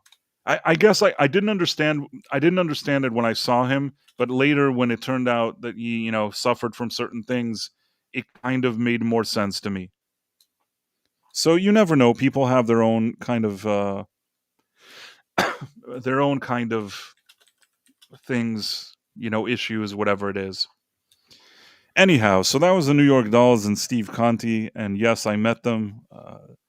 The New York Dolls never made much money. David Johansen had a GoFundMe for his treatment not long before he passed. Yeah, that was sad. But they were one of those bands that had like local respect and recognition, but they somehow never really like broke barriers. To be fair, during the 70s and 80s, there were bands, even like the Ramones, that they didn't really get that kind of mainstream attention usually. The Ramones, even though today they're considered like the pioneers of punk rock music, at the time when they were performing all over especially during the 70s, maybe early 80s, radio stations wanted nothing to do with them. They thought that the Ramones were trouble and they wanted nothing to do with them, which is kind of funny. Today it's like the exact opposite. Today they have a legacy, like people really respect them, but at the time they were considered like bad news, and the image of whatever they were, these radio stations didn't even want it. Somehow, they had that movie, Rock and Roll High School, which was a Roger Corman type of movie, and that sort of has its cult following, and it kind of got stuff out there a bit. And I think that I Want to Be Sedated around that same time, Road to Ruin, that sort of started doing something. MTV came out. MTV gave them a bit of a stage. They also did the song for Pet Sematary, so they caught some breaks there. But I feel like the mainstream establishment never fully embraced them. Don't forget that those years also, those 80s years, were very synthesizer. Most of the stuff was like a synthesizer and all this stuff. They were doing this kind of punk rock. It had an audience for touring, but it didn't really conquer the airwaves of the 80s. And I don't know. At the end, though, I think that it may have taken years, but these days they are respected. I don't know how we got to talking about them. Istar, are you still there? Yeah. That's where you went. I don't know. You were talking about meeting somebody and then moved to other bands. I have one story where I spent all night partying with Van Morrison, but that takes like an hour to tell, and I'll probably do it on my own channel if I'm ever able to do that. But that's my most exciting. That was sort of my biggest celebrity encounter of my life. That's pretty cool. That's a pretty cool encounter. Tim Hayes says, I think the Ramones made it onto The Simpsons. They did. They sing Mr. Burns' Happy Birthday. Well, when two raging alcoholics meet each other and form a friendship, there's a lot of collateral damage along the way. Let me put it that way. I understand. Yeah, I don't know what happened to me. You are making in any case, they were from they were from New York, and I think they came from CBGB's. Yes, they did. They performed at CBGB. That's where they rose to fame. Next, we have the movie Shelby Oaks. Final thing before we go. Another band that was actually, there were bands around that same time in CBGB. You had Blondie, and you had like Talking Heads. Now, Blondie and Talking Heads, they went more from underground to more poppy to kind of fit what the labels were looking for, and it worked out well for them. The Ramones didn't do that. They stayed like the way they were. Blondie, I think, had a more kind of raw sound, but then they went for like Call Me, or whatever that thing, and na na na na na na na na na na na, whatever that song is. Nothing personal. It's fine. Forever like those songs. It's fine. I don't hate Debbie Harry. She was pretty and all that. I mean, she is. I guess.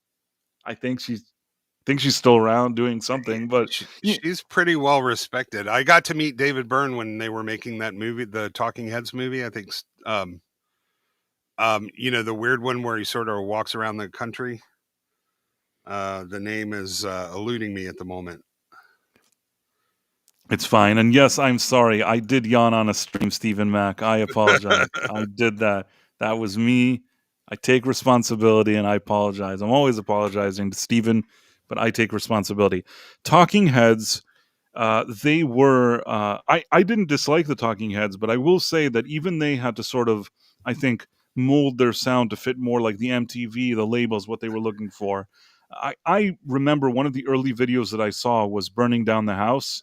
And for me, that movie that had like him, this kind of spooky sound, and you had his face on the road, like singing. As a kid, this left like a serious impression on me. I was really excited about it. And I think that then that movie also appeared in the movie Revenge of the Nerds, a movie that I probably should have been an adult to watch, but I was a kid and I watched it. Don't really know why. Back in the 80s, people didn't really ask many questions. There was a movie and you saw it. I got to see anything I wanted to see, like in the 70s. That wasn't. We got pulled out of school to go see Easy Rider. I think I was like 13. Wow. Yeah, it was my girlfriend's father got us out of school, said, "You have to see this. It's the coolest movie I've ever seen." Like, a 13-year-old should not be watching that movie. True Stories was the name of the Byrne film, and he made it in Texas. And I was just going to say, he seems as odd in real life. He's nice, but he's definitely an unusual person. I believe that. Yeah, he seems like he would be a weird person. But yeah, I don't dislike the Talking Heads. They have a cool thing about them. I think they're pretty cool. Both of those bands you mentioned are, they have credibility and respect these days. I'll say I wasn't a fan of them as much at the time, but I definitely, especially compared to the last 20 years, I've gone back and found a new appreciation for them. Lou Reed, I've heard this from, a few people. He was a very talented guy, but he may not have been the nicest guy to people. Yeah. That's the rumor. I don't know if it's true or not. That's what I've heard. Even people that may or may not have met him, I feel like I've never heard somebody say like, "Wow, that guy was a nice guy." I'm not a fan of Lou Reed at all, but I have respect because everyone I do love, he was their inspiration. So without him, I wouldn't have gotten the stuff I love. But I'm not a direct fan. I'll tell you what, he's not. He doesn't have like a fantastic voice. He's not the most fantastic musician, but there was something that he did, in its simplicity, in whatever it is. He had a certain vibe and a certain energy, and I respect it. Again, like you said, I have friends that, maybe in the right festive mood, somebody will put some music on, and it could be Lou Reed. I don't hate it. It's fine. But I also, like you kind of said, if I had to do a playlist now, like, he's not at the top of my list. I know people that are musicians, that are really good musicians, and for them, he'll be like one of the top people. For me, I'm not going to suffer. I mean, I'm something of a musician. I sound like that meme. I'm something of a musician myself. But hello, fellow musicians. But for me, he's not at the top of my list, even though he's a musician that I respect. Sometimes you have something like that, like Jethro Tull. Like, I know they're a good band, but man, that guy and his flute, I never know what he wants. I mean, he's very talented. I'm not gonna take that away from him. I just feel like I could use less flute. Do you know why he played the flute? He wasn't a flautist growing up. He wasn't what? Yeah, he didn't play the flute until he formed the band. Really? He actually sounded pretty good on the flute. I mean, yeah, he took flute lessons and learned to play it because he didn't want to be just another rhythm guitarist in a band. Ah, okay. Because he wasn't the guitar virtuoso. He was the singer, and he's a phenomenal songwriter. I'll give him that. But he just wanted to do so. I don't know why he picked the flute, but I know why he chose an instrument other than rhythm guitar. And he just decided to get something, I think, that was inspiring to his style of song, with all the Celtic and mythos of England and stuff. I guess he decided the flute would go well with that. I think it worked out. They've had a pretty decent career. Mars Monkey Max says, "How about Oingo Boingo? Wasn't that Danny Elfman's band?" Yeah. Hello, Price Mate. Hey, how's it going? So, yeah, that was his. There's Bungle in the Jungle. That's what I know. Songs from the Wood and stuff like that. But I think Danny Elfman is a better film composer than he ever was like a rock and roll. 100% agree. I had no real interest in Oingo Boingo, but it turns out that when it comes to like doing music for movies, Danny Elfman is legit in that sense. So maybe that was his calling. I guess that whole Oingo Boingo thing maybe wasn't his calling. What were we talking about? How we get here? Shelby Oaks. Shelby Oaks. Okay, this one is funny. Okay, I don't know. Let me try to find. You're gonna maybe you'll know what this is. This amuses me. It sounds like a place that people who make more money than me live. That's like. So basically, I'm gonna share this with you. You know the YouTube critic Chris Stuckman? Yes, yes. The guy that people always laugh that he gives like the most vanilla. Oh, is this reviews. his movie? He wrote and directed and produced this movie. Okay. And I saw an early screening. It hasn't been released yet. I saw like an early screening, and Yeah, I mean, the thing is that walking into it, I think that his reviews are annoying. He's like everything wrong with like movie reviews. He's a complete shill. He's always trying to like be buddy with the studios and all this stuff. At the same time, when I watched it and then saw the kind of, let me see what it got on Rotten Tomatoes. On Yeah. Rotten Tomatoes, I think it got. Well, he used to be better, but once he started to get into the industry, he refused to say anything critical about anybody because he didn't want to hurt his chances of, being part of Hollywood. Let me see if I can find this. Where is this, Shelby Oaks? Why can't I find it? Oh, I'm like, I'm dying for you to tell us if you like the movie. I will get to it in a second. Okay, I Shelby know. Oaks.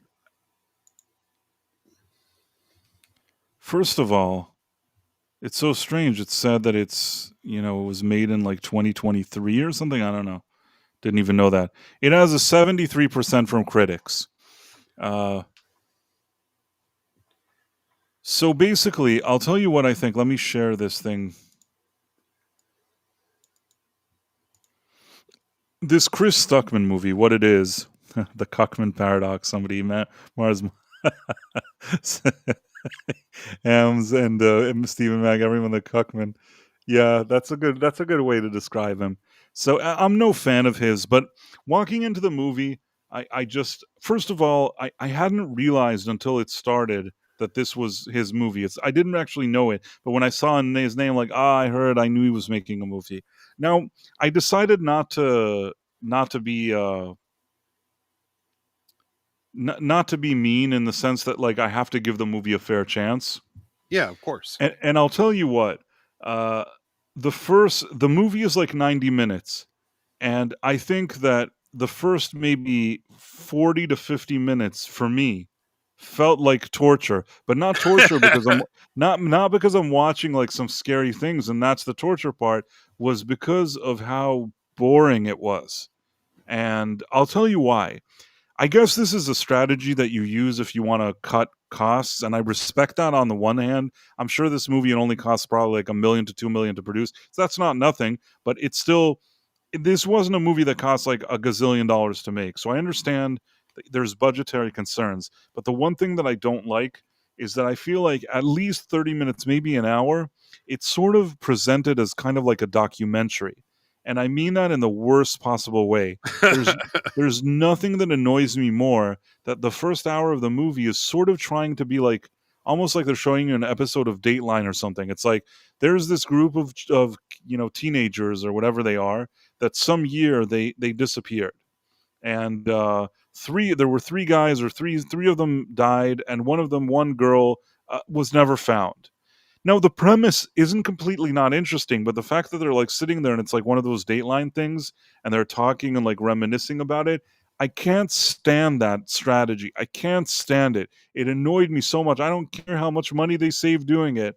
I suffered with that thing. Suffered so much that like I couldn't care about these characters, couldn't care about this whole Dateline. There was nothing invested. For me, that's like a cheap cop-out that I can't accept. Maybe some people like that kind of thing. They're like, oh, we love this Dateline thing. I barely can watch the real Dateline, but to watch a phony Dateline, that's just too much for me. Now, I do have to point out a 73% on Rotten Tomatoes means that 73% of critics may have found it only 1% above crap. It's so misleading the way their system is set up. It got a 52 on Metacritic, which I trust much more than Rotten Tomatoes. Maybe. So in any case, I don't think it's a 73, but in any case, I sat there, was bored. This whole setup with the kids and looking at the video and looking at these old videos, I could tell that it was like they're pulling a fast one on me, that they couldn't put together like a decent movie, maybe for budget or whatever it is, so they kind of fudged it with this stupid like Dateline. Couldn't stand it. I will say this, somewhere around maybe like halfway into the movie, even more, 40, 50 minutes into the movie, there's a few things that happen, I think, from the introduction of the character that's played by Keith David. Oh, he's in that? Okay, when I say Keith David is in this, I want to make something clear. He is in my opinion, from what I remember, one scene. It's like when I saw him, I'm like, oh, it's like Keith David. Let's see what he has to say. And then like he talks, and I'm like, oh, this could go somewhere. This is interesting. And then we never see him again. It looks like somebody gave Keith David like an envelope. He arrived. He arrived in one scene. His whole scene is like there's a desk. He's sitting behind it. He like says a few serious things. He looks very serious while talking. You're like, wow, and that's it. You never see him again, from what I recall. Yeah, well, he's been in 401 movies, or actually 411. I believe it. This was one of those movies that he came for one afternoon. Yeah. They had to give him like an envelope with unmarked bills, and once he was done, he ran away. Like I feel like they said cut, and they looked and he was gone with the envelope. Now, do you think it rates a 52 or even lower than that?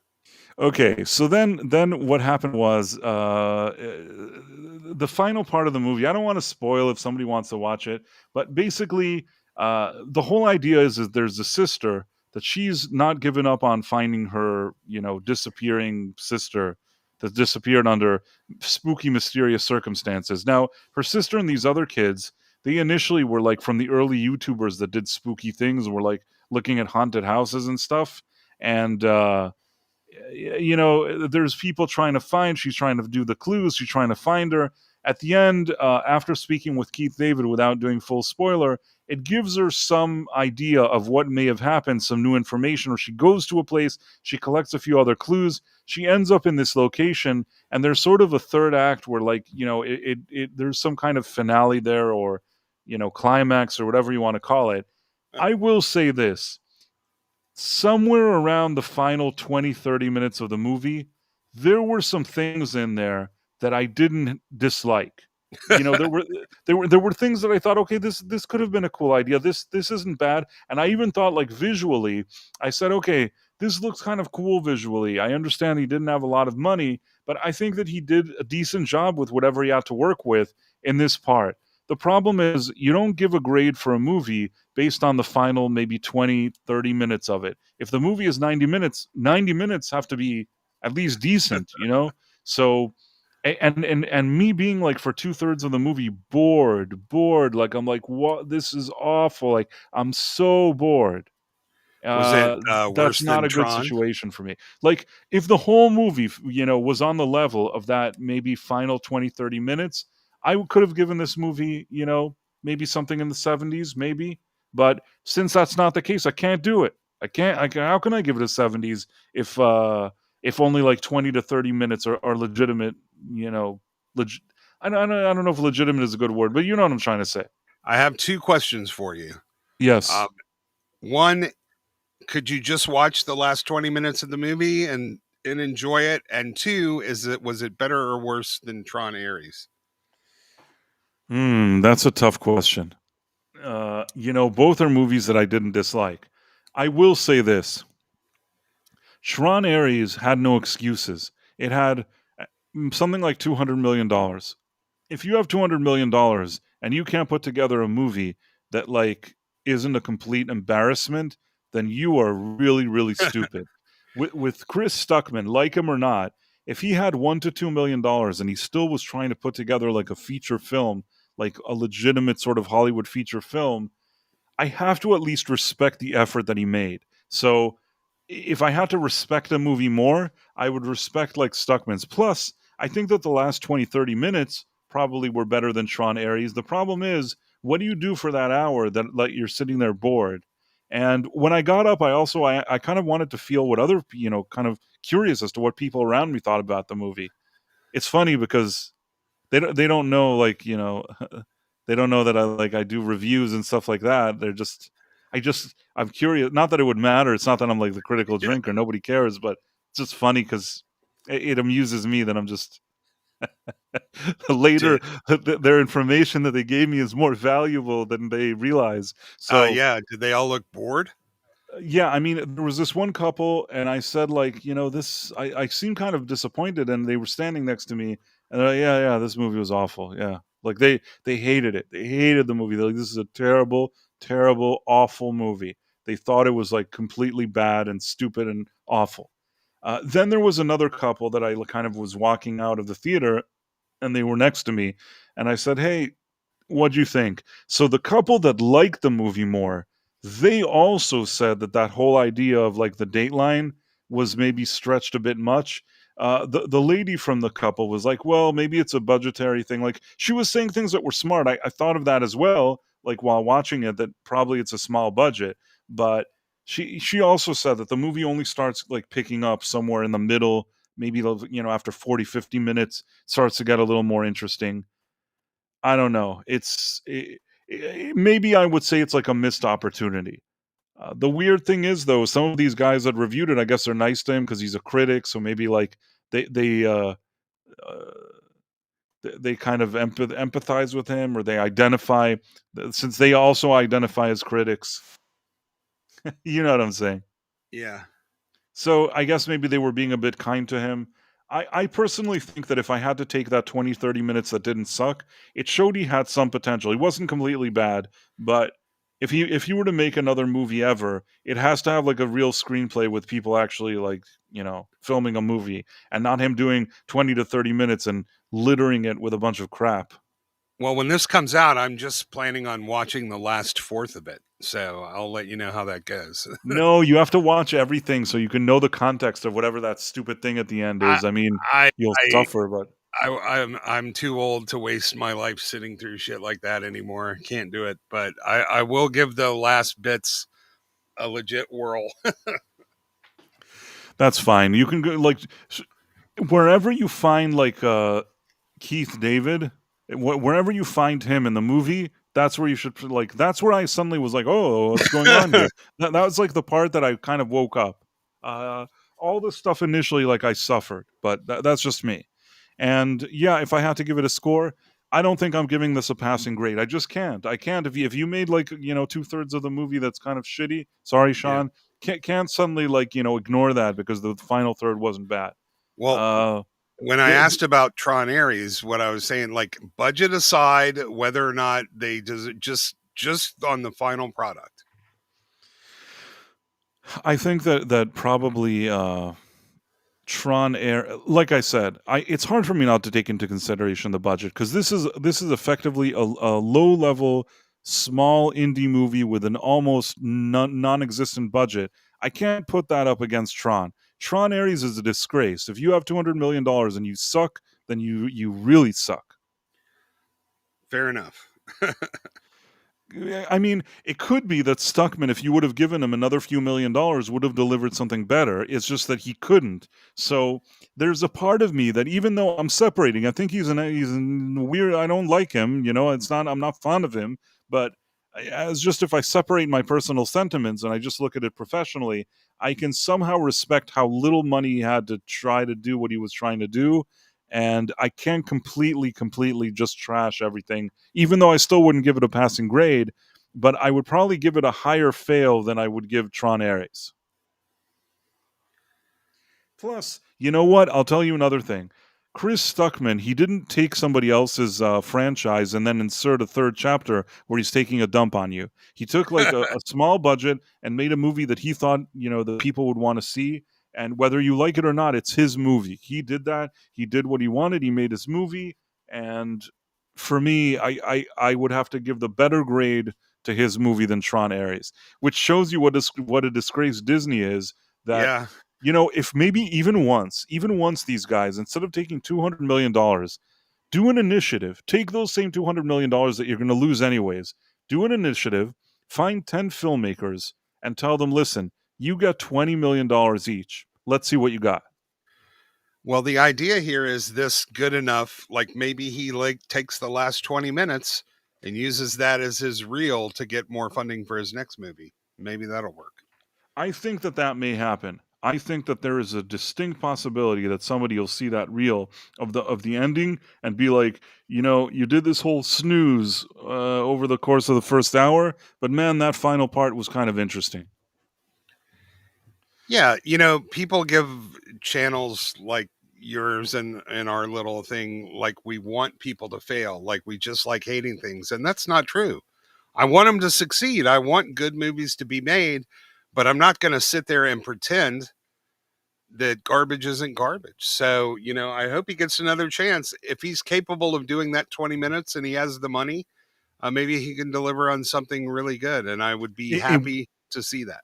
It was surprising because when it got to that portion, to the later parts of the movie, and there were a few things that I thought were interesting, I thought, okay, he built the suspense here. He wanted to create something spooky visually. He wanted to create some suspense. You now fully understood what was going on. You understood this. You understood that. It just felt like so much meandering and just time filler wasting for the first hour. But once it finally got to the part that he wanted to, I thought that it was pretty well made for that portion. If he could focus on stuff like that, then maybe he could do something.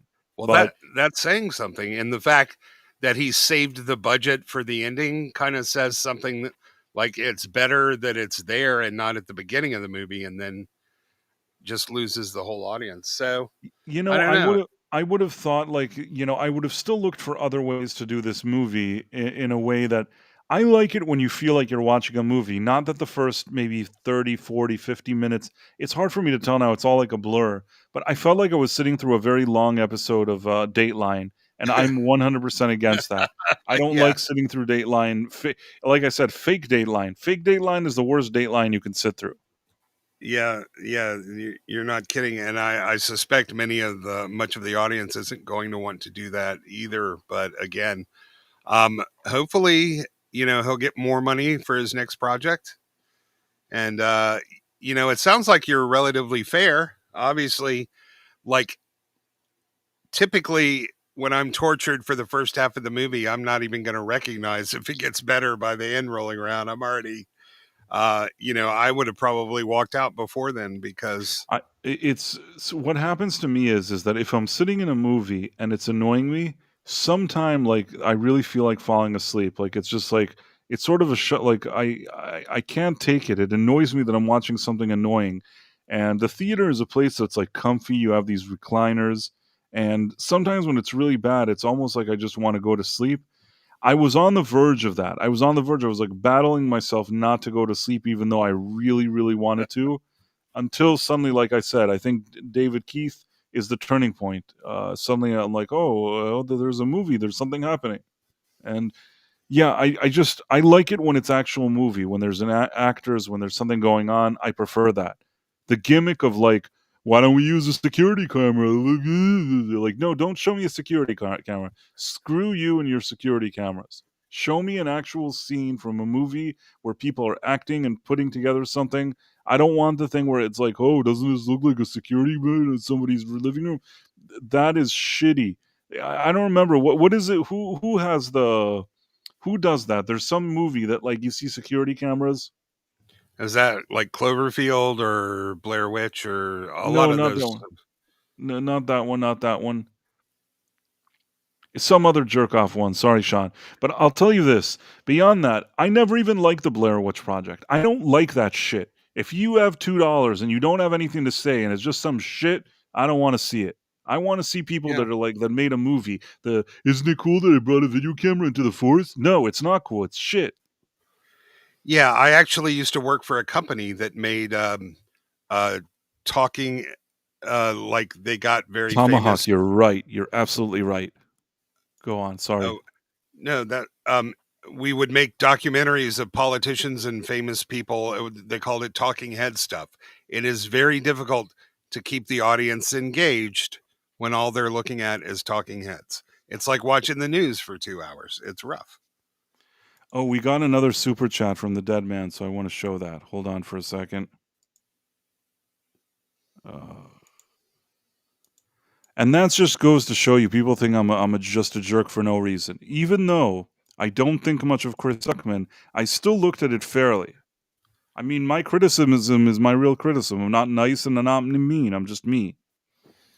You never saw Blair Witch? Relax, Price of Reason. It's just a movie, man. Yeah, the Blair Witch thing annoys me. The dead man says, Shameless's plug? Shameless plug. Please don't get mad. I'm not mad. I will do a Halloween stream review of The Howling, playing guitar and more. Cool. You guys should check out the Dead Man. He's doing a Halloween stream. I highly recommend that you check out his stream and his channel, and whatever it is that he does, you should go and you should be a part of it. So never get mad. I'm happy to say anything good about your stream. You always support mine. It's the least I could do. Oh, you know what? Let me take this moment for me to tell you just how much more I respect and admire what you do, Price. What is it? This sounds dangerous. What's going on? No, I'm in the process of making my first video for my channel. And holy crap, it is hard. Like, I already knew it wasn't easy, and I respected you guys. But after sitting in front of the mic and taking take after take after take and trying to figure, like, wow, man, I honestly and sincerely want to say that you guys that put out a consistent stream of video content, it is not fucking easy at all. And I have great admiration for all of you, even people I don't like that make videos and the content I don't like. I got to respect that they get this stuff out there. It is not easy. It is not nearly as easy as it looks. I know that. And a lot of times you get like, this is the part that's sort of, I don't want to say depressing, but for example, like if you make the smallest mistake, everybody will let you know it. You could work, you can work on a video for a week. And if you made some mistake in that video, you will have people come to your video and tell you that you made a mistake. And those things are so annoying. Like I had something, I think with maybe my last video that I made, I think it was today or yesterday, whatever it is, technically yesterday. In any case, I made this video and, it was 2 days ago. Sorry. I made an error. I was going to say something that and I swapped it. There was two characters. One was supposed to say one thing. One was supposed to say another. I swapped between the characters. I made a mistake because, I'm in a hurry. I have to put it together. I have to record it. I have to edit it. I have to do all this stuff. And before I published it, I noticed that I made that mistake. So I went and I added a title in writing saying, correcting my mistake, saying I meant to say this and this. So I figure if somebody's watching the video and it reaches that part, they'll read my correction and that's it. And even though I did all that, still I look in the comments and somebody's like, didn't you even know that it's this thing and not that thing? And I'm like, oh, like, dude. And I think I answered, I'm like, I did add the title. And I don't think I heard from that person anymore. But yeah, it's really depressing. And there were other things. Oh, okay. Bob Dylan. Okay. There was a movie about Bob Dylan. I did a review. And not Pete Seeger. What was the other guy's name? I know who you're Woodfree, Godfrey. Arlo Guthrie. Hold on one sec.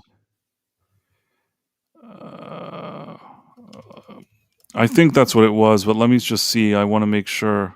Yeah, Woody Guthrie, Johnny Cash, Pete Seeger. Woody Guthrie. Okay, so that's his dad. I did a review about the whole thing, everything. I was thorough review. I do all this work. I do everything. And when I one time mentioned that, like in the movie, he goes to visit Woody Guthrie in the hospital. I don't know when I read it or whatever it is. I said like Woody Guthrie or something like that. There were so many people in my comments. It's like, okay, I said it wrong. Instead of Woody Guthrie, I said Woody Guthrie. I understand that that's a mistake. Mistakes happen. The people answering this video would not accept that a mistake happened. I got so many comments. And one's like, how can I even take your video seriously? You couldn't even say Guthrie.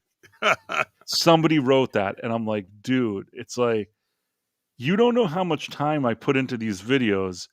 I understand that I guess when I narrated, which I don't do, it's actually me doing, I made a mistake. You're in a hurry. You're trying to do this sort of on a schedule.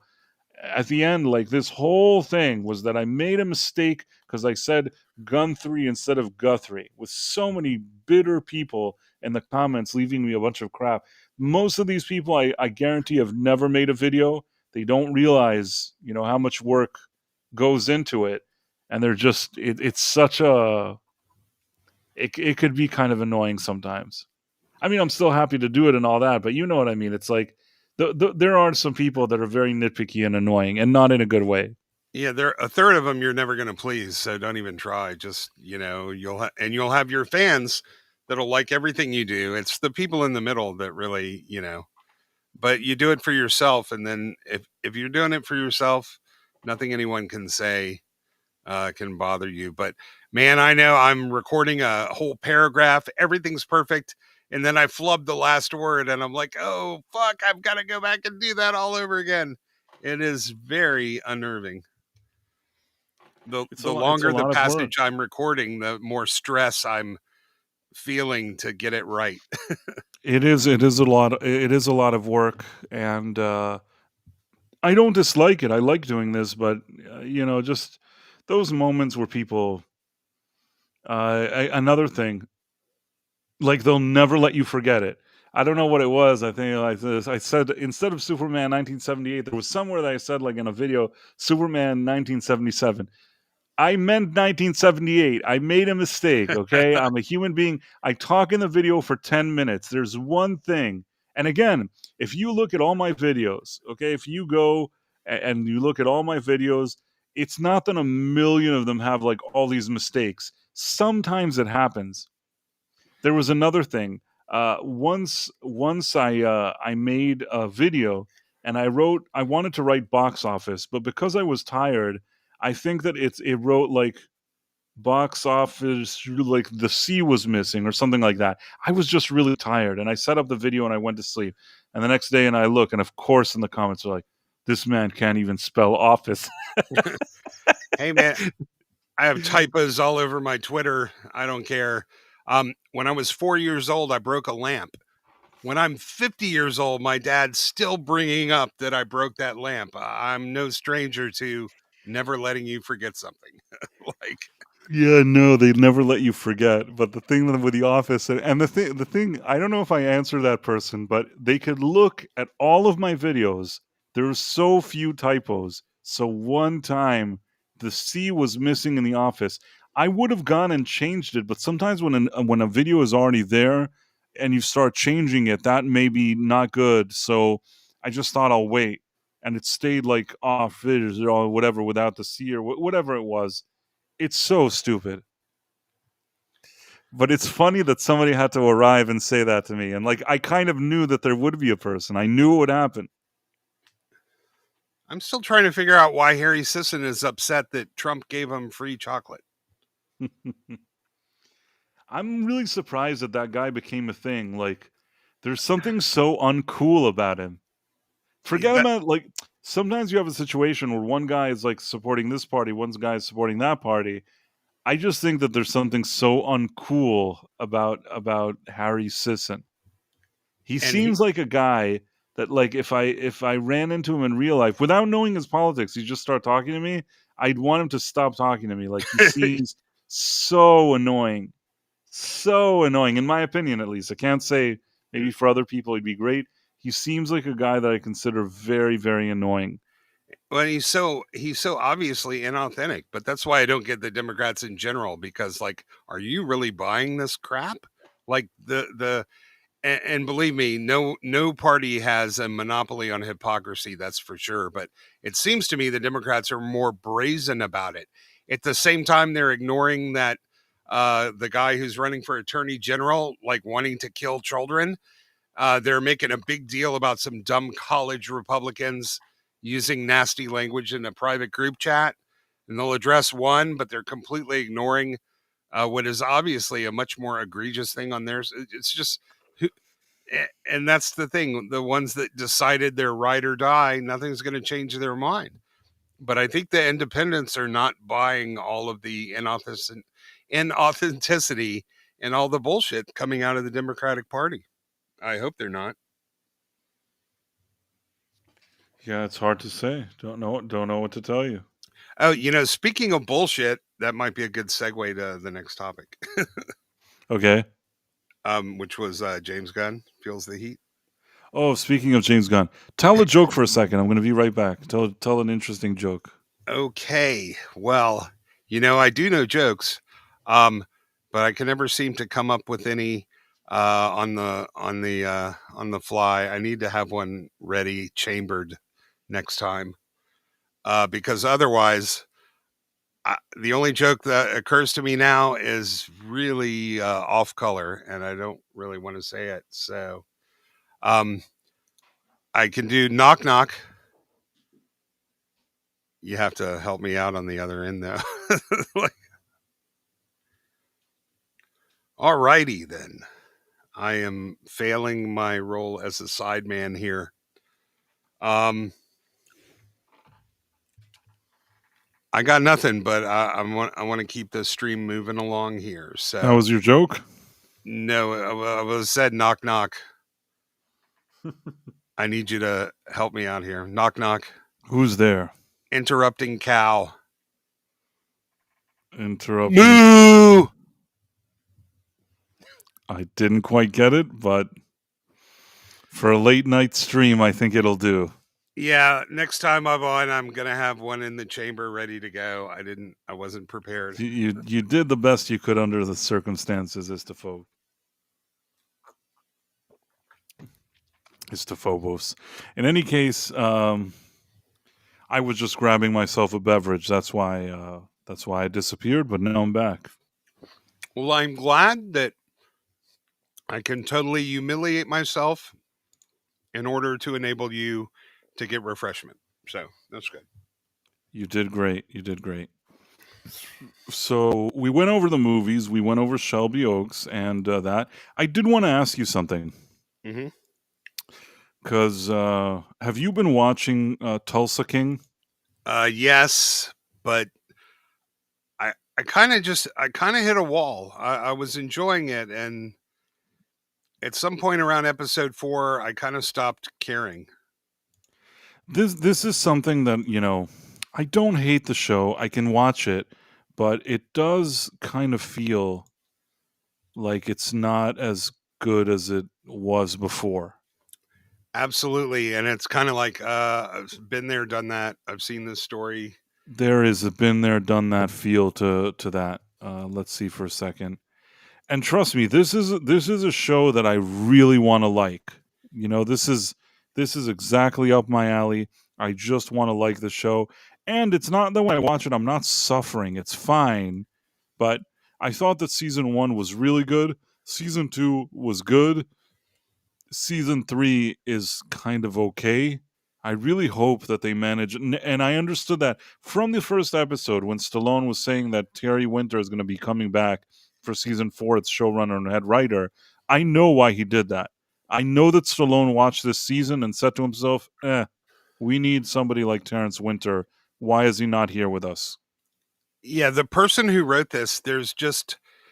And listen, it's still fun. I can enjoy it, but here's that there are too many things that are going unanswered. There's too many stupid moves people are making that they wouldn't have made if Terry Winter was writing it. So it just sort of takes a little bit of the air out of my sails. Like, listen, man, if you spend all day talking to a guy, convincing him to do business with you and not the obvious bad guy, and then you walk away and you don't leave a couple of guys at his house, yeah, of course he's going to get killed, man. Like, and you know better because that's exactly what you did the first 2 seasons.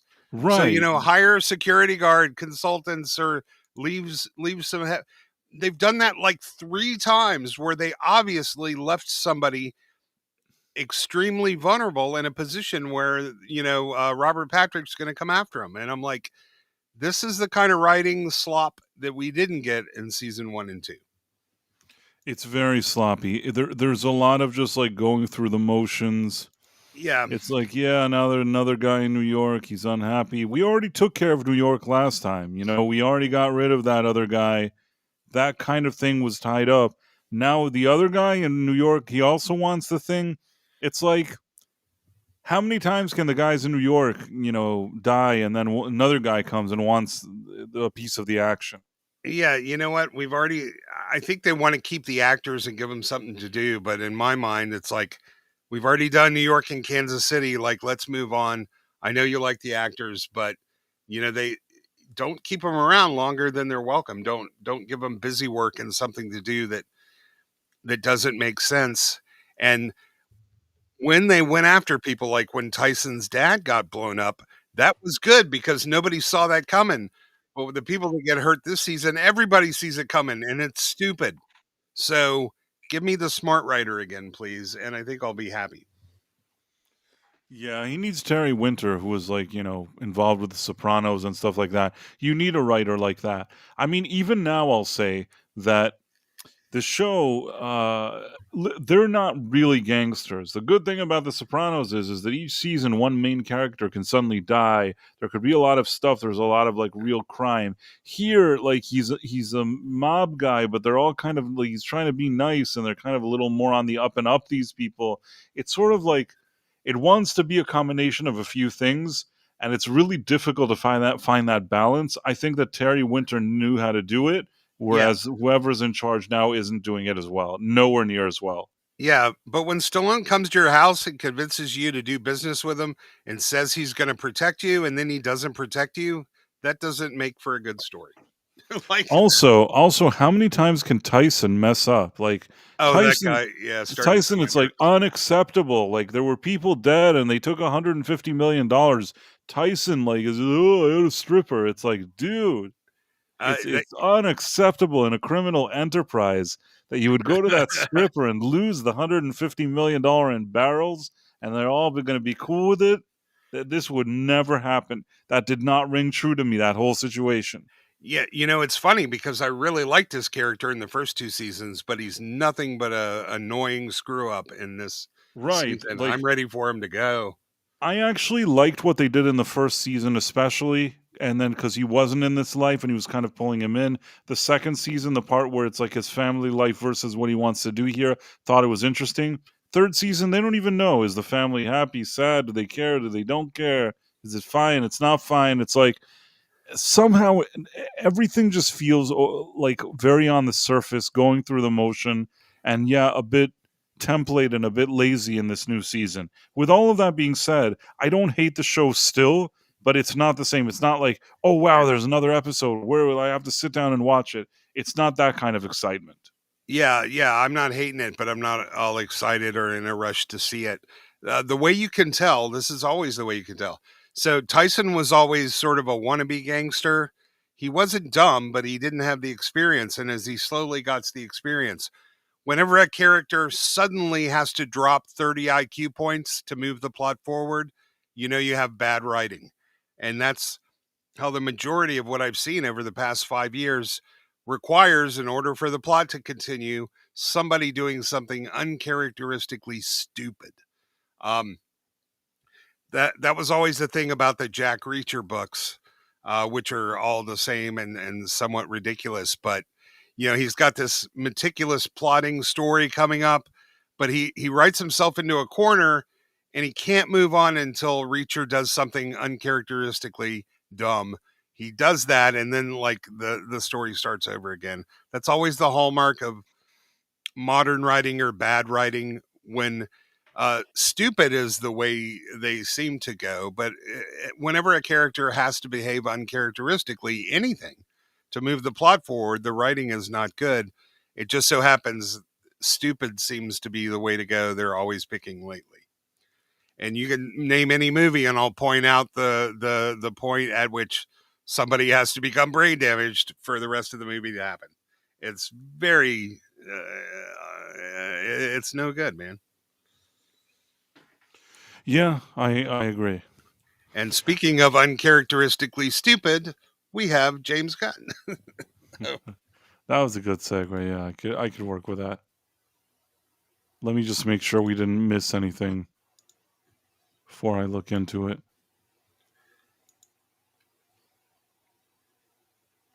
Caleb gave me a joke I can use. I'm trying to see if there was any. Okay, no, I didn't miss anything. Okay, so basically, James Gunn. Now, I don't know if you know this, over the past few days, there's been all this stuff going on. It's sort of, every time I sit and make a video and I think, okay, this is pretty good, this will cover it, something additional happens. It's been crazy these past few days. So, first of all, James Gunn, it's not been a good time for him. His Superman, I said from day one that this movie was a flop. I said it not because I was a troll, because I looked at the numbers, I looked at the different models, and I couldn't think of a situation where this movie would make back its money for many different reasons. And between you and me, until today, I think that we haven't even been told how much money really has been spent on it. But even with the numbers we knew, it didn't look like this movie was making enough money. And I said that it was a flop. People got really upset, even people that are friends and all this stuff, colleagues, got really upset. And I said, no, I 100% am telling you this is a flop. Didn't budge because people liked or doesn't dislike the movie or whatever it is. But and now, basically, over the past week or two, these kind of Forbes or whatever, people are acknowledging this movie lost money. And I think that it's saying like, oh, it lost $42 million. I think it lost a lot more than that. Oh yeah. I think $42 million is the tip of the iceberg. But that's the one thing that they keep, peddling, but they can't get away from that anymore. The next thing is that James Gunn Peacemaker is so important. It's going to be tied to the DCU, lay the groundwork, and everybody was excited. It's going to do even better than Peacemaker season 1. It did about 40% less viewers in season 2 than season 1. Also not a good sign. But it was impressive since it was 80% not as good.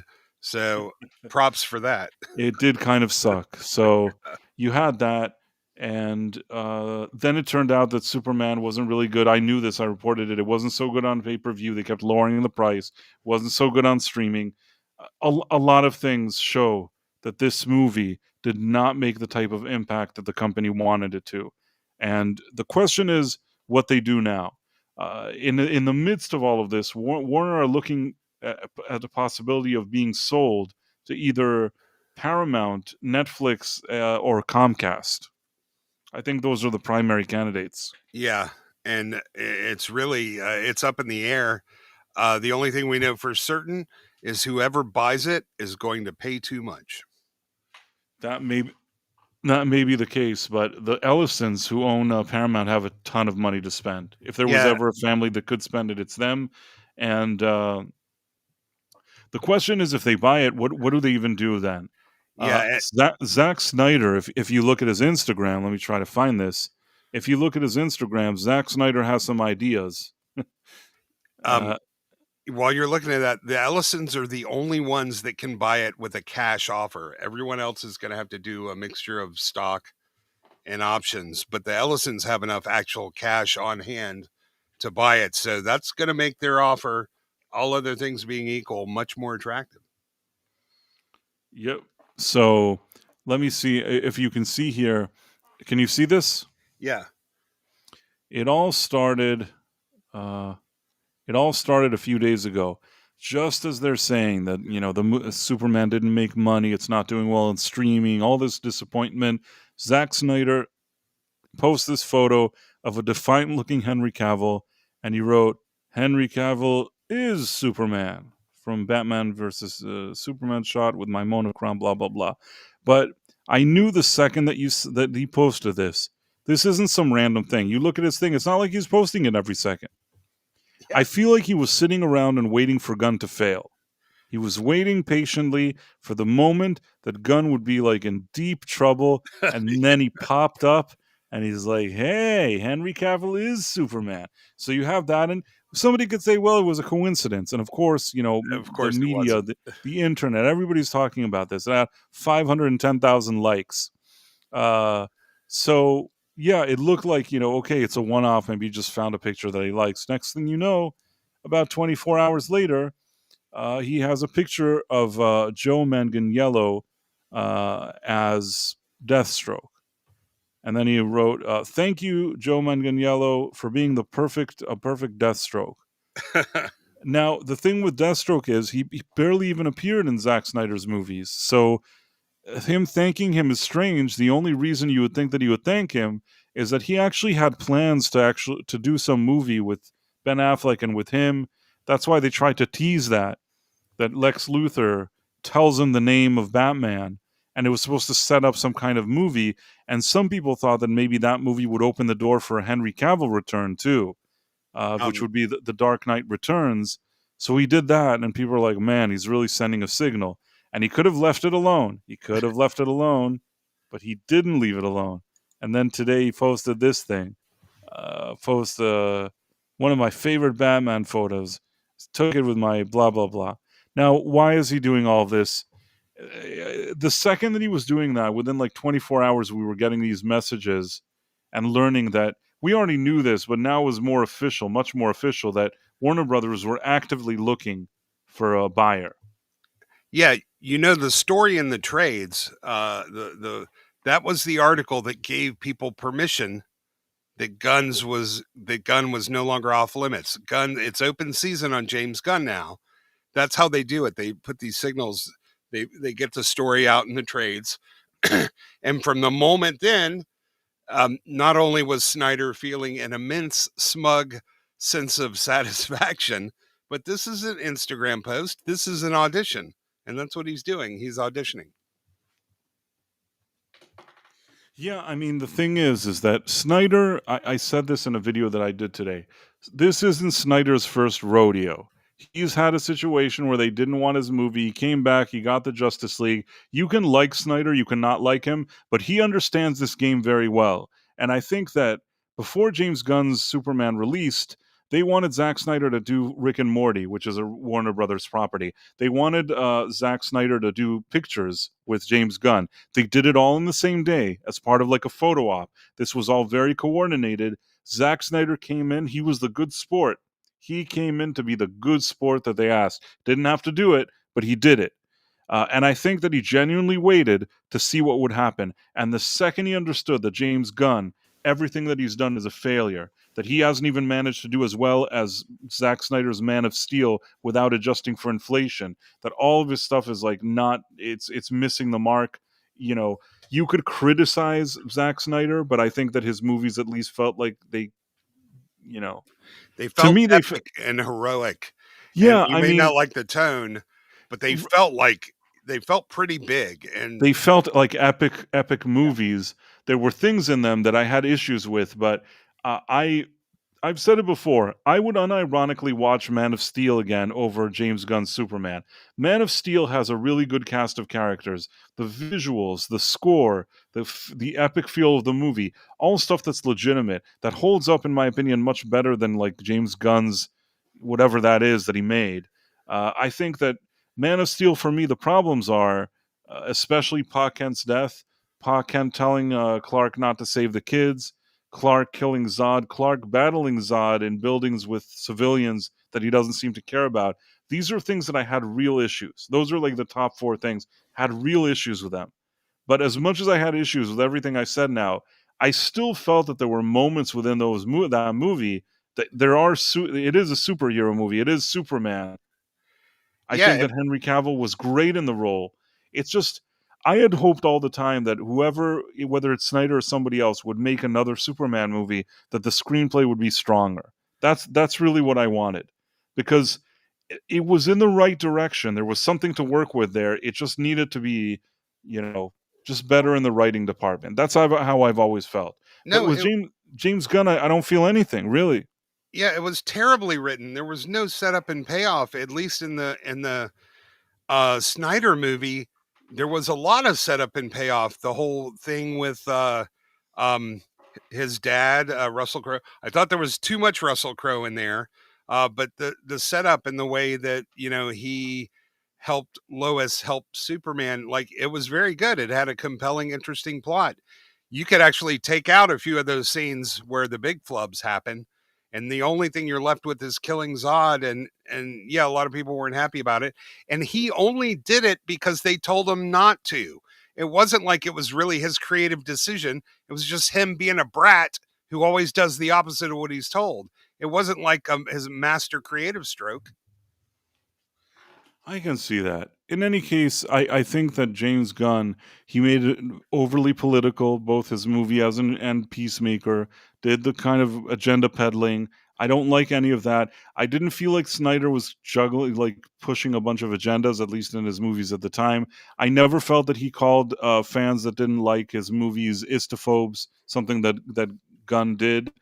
Oh yeah, he doesn't attack the fans, he attacks the industry, and I'm okay with that. And yeah, for all his faults, like I think he's a good filmmaker, he just shouldn't write anything. He shouldn't write anything. There's two things that need to happen in a Zack Snyder production. You need like a skilled producer that really keeps things moving along, and even kind of moves Snyder along when necessary. The other thing is he shouldn't be writing the screenplay. You give him a good screenplay, you put a good production team around him, and I think that Snyder can really deliver. That's what I think. I think he does have something, but it has to be done in a very kind of controlled environment. My personal opinion, of course. I don't think Gunn's a very good writer either. I think he's sort of overhyped a few things that he did, and somehow he got this reputation of being a master screenwriter. He has some good concepts, and he can pull some things together. But I think you need a real writer to come in and actually do the script up. And for some reason, people all magically, like with the Dawn of the Dead, the Walking Dead thing, it's like, oh yeah, he's a masterful writer. No, that was a pretty straightforward. Like, he's never shown me that he is that good of a screenwriter, but somehow he seems to skate on this reputation. And of course, he got a job leading a studio, and there was nothing he's ever done that indicated that he was qualified to do that. He's a very poor studio head. Very, very poor studio head. And I think part of them knew it. That's why they have Peter Safran as co-head. I don't think he's much better. I think that both of them are not doing a good job, and I wonder what's going to happen with that whole situation. But it's going to depend on who ends up buying Warner Brothers. So yeah, that's really the question now. I mean, I think that between Paramount, Netflix, and Comcast, there's certainly money there to buy it. Just interesting to see how it's all going to go down. I think for the future of the DC IP and the things that we want to see, I'm not exactly. Listen, I've always been sort of a classic liberal, so it's not like I love the Ellisons, and it's not like I'm kind of on the side of conservatism, even though all the left has sort of shoved me in there with everybody else, and apparently I'm alt-right, and I didn't even realize it. But I think maybe the best chance the properties we love have will be if the Ellisons get this property. I think that's the big, because they're the only ones that aren't driving this ideology that's been a cancer in our entire entertainment industry. I think that there's certainly something that could be done with Henry Cavill as Superman and Ben Affleck as Batman. They should have, the whole time, they should have come in and made a movie that sort of gives closure to all the people watching these movies. They disrespected their viewers, and I think that this movie, I really don't care for it much. Well, R2 said the same thing. It's like, once you attack the fans, you're dead to me. There's no coming back from that.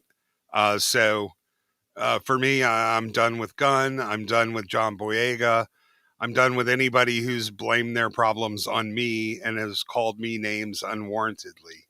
So yeah, I mean, Snyder doesn't call people out. Like, he doesn't start like attacking people that didn't like his movie. You don't like it, so he says, "Oh well, I really like it. I was very excited about it." I mean, I don't think he takes the high road in a lot of situations. Now, is he a sucker? No. I mean, obviously, behind the scenes, anytime he saw that Gunn was in trouble, started making posts, and and Joe Manganiello actually initially reposted this thing that's basically completely discredits Gunn. But then I think after a day, I think before the stream, I noticed, I think he retweeted it. Maybe somebody gave him a call and said, "Yo, you got to take that thing down. You can't put it up." Because it was really sort of giving a middle finger to Gunn, if you think about it. Yeah, well, right now on my channel, I only have one video. It's 20 seconds long, but it's making fun of James Gunn. It's really a placeholder while I'm working on the big video. So you can tell I don't like the guy. But like I said, that article in Variety or Deadline or wherever it came out, that was a signal that it's open season. And you can criticize this guy all you want, because you could tell nobody in Hollywood was allowed to criticize this when Superman came out. And it's funny because Warner Brothers had so many wins at the cinema this year. They didn't even, man, they nailed it, starting with Minecraft, which was unexpected. So they really did a tremendous turnaround at the box office this year. They didn't even necessarily need Superman, except, of course, it's the centerpiece of their whole new DC universe, which was stupid to begin with. Do the universe later. Just give us a good single movie, and they couldn't do that. Nobody understood the assignment. I see. So I mean, listen, I don't think whoever buys Warner Brothers, they're not going to jump in and fire Gunn. I guarantee you he's got a pretty airtight contract. I think that until the end of 2026, whoever comes in will keep him, unless it's like the Ellisons and they just don't care and they hate him. They hate what he stands for and want him to go. I think that in most cases, there's a way for him to step away and make a ton of money. Yeah. If they're the ones with the money and the lack of shareholder, if they want to pay off his contract, they can do it because they're not beholden to a board or anything. They own the company. And I think that would be the best thing going forward. I know people are saying it's not a good idea. You're going to start over again. But honestly, if you look at where you are, if you start over, you're actually ahead of the game, because right now you are sucking big time. And why even wind this thing down? Just let's wipe the slate clean, pretend it never happened, and start again. But I'm not sure Snyder is the one to start it again with, because I think that would be not a good idea either. They've both shown that they can't do the job, so let's bring somebody else in.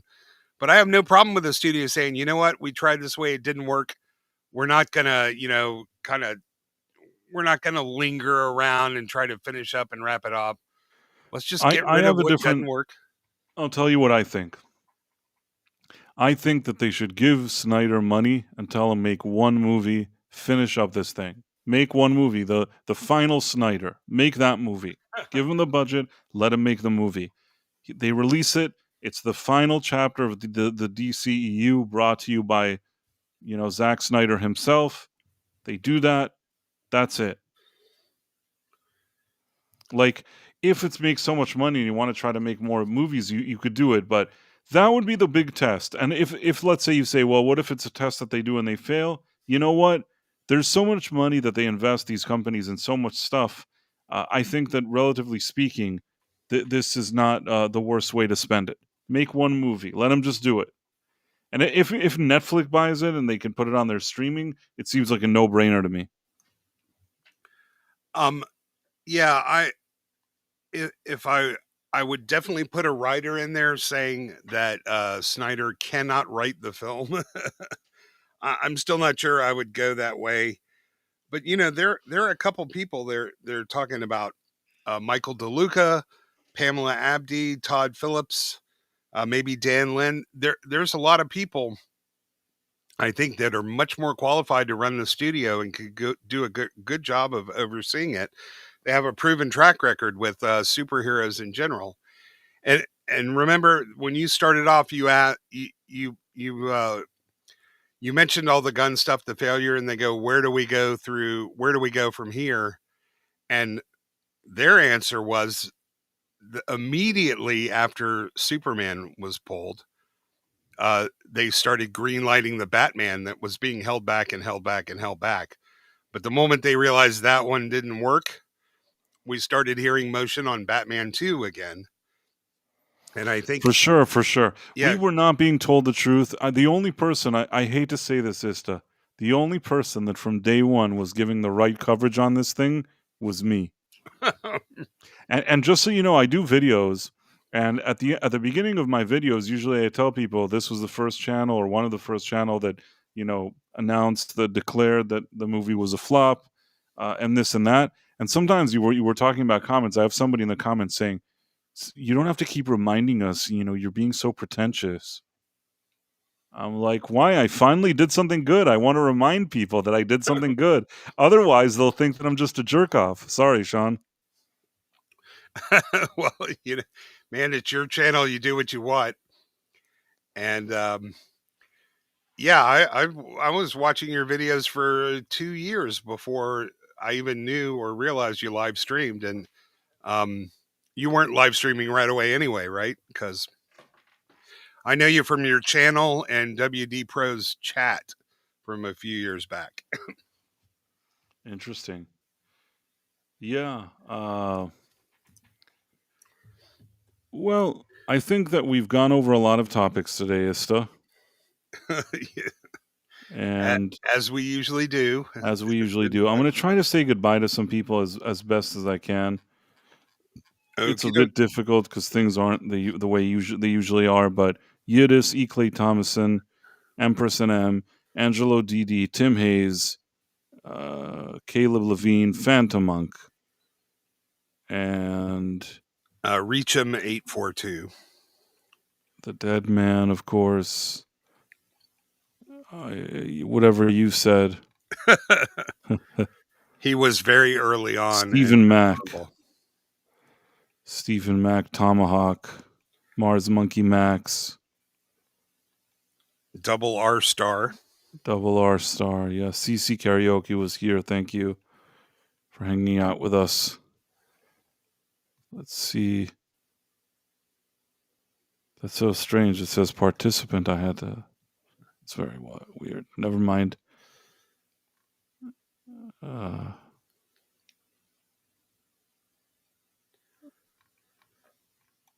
have a partial list on the YouTube side, but I crashed halfway through and lost. Awesome One, Tim Hayes, Stephen Mack, Keely Chow, EMS. Wish I knew what that meant. Let's see. I think we Phantom Monk. I think we went over most of them. If I missed somebody, Tomahawk? I'm sorry. I did my best, but thank you to everybody for hanging out with us. What were you going to say, Ista? Did you get Tomahawk 511? I did. I think I said Tomahawk, but okay, it's nice to see it again. That's why I asked. I wasn't sure. And yeah, Ista, if you have any kind of channel or you want to send people somewhere or do something, now's your chance to talk about it. Yes, I have a very nascent channel. I will link it in the chat. Like I said, there's just a little quick joke video I put up in there, but I'm working on a real one. So I put links in Rumble and YouTube. You can check it out. I would appreciate the sub, but I don't know. If you're a huge James Gunn fan, you probably don't want to go look. So just saying. Otherwise, come and say hi to me on Twitter. I have the same name there is here. And thank you, chat. You guys are always rock stars. Absolutely. I love hanging out here every Tuesday and Thursday on the Night Owl. And today was Tuesday, so we'll see you all here on Thursday. Hope you have a great night. That's it, I guess. And thank you to Ista. Thank you to Ista and thank you to CC Karaoke sitting in today. Really, really great how they both kind of sprung into action and just did a really phenomenal job. Thank you, man. My pleasure. Anytime. Yeah, I had about 35 seconds of preparation. So you did well. You did well. You seemed like you knew a lot of stuff. It was good for us. Well, I'm getting used to this now after having been doing this on Brown and other and Trev's channel and some John's. It really is a lot of fun. I think you do well, and I thank you for being here. And on that positive note, I guess we'll go our separate ways. Good night, chat. Good night. Bye.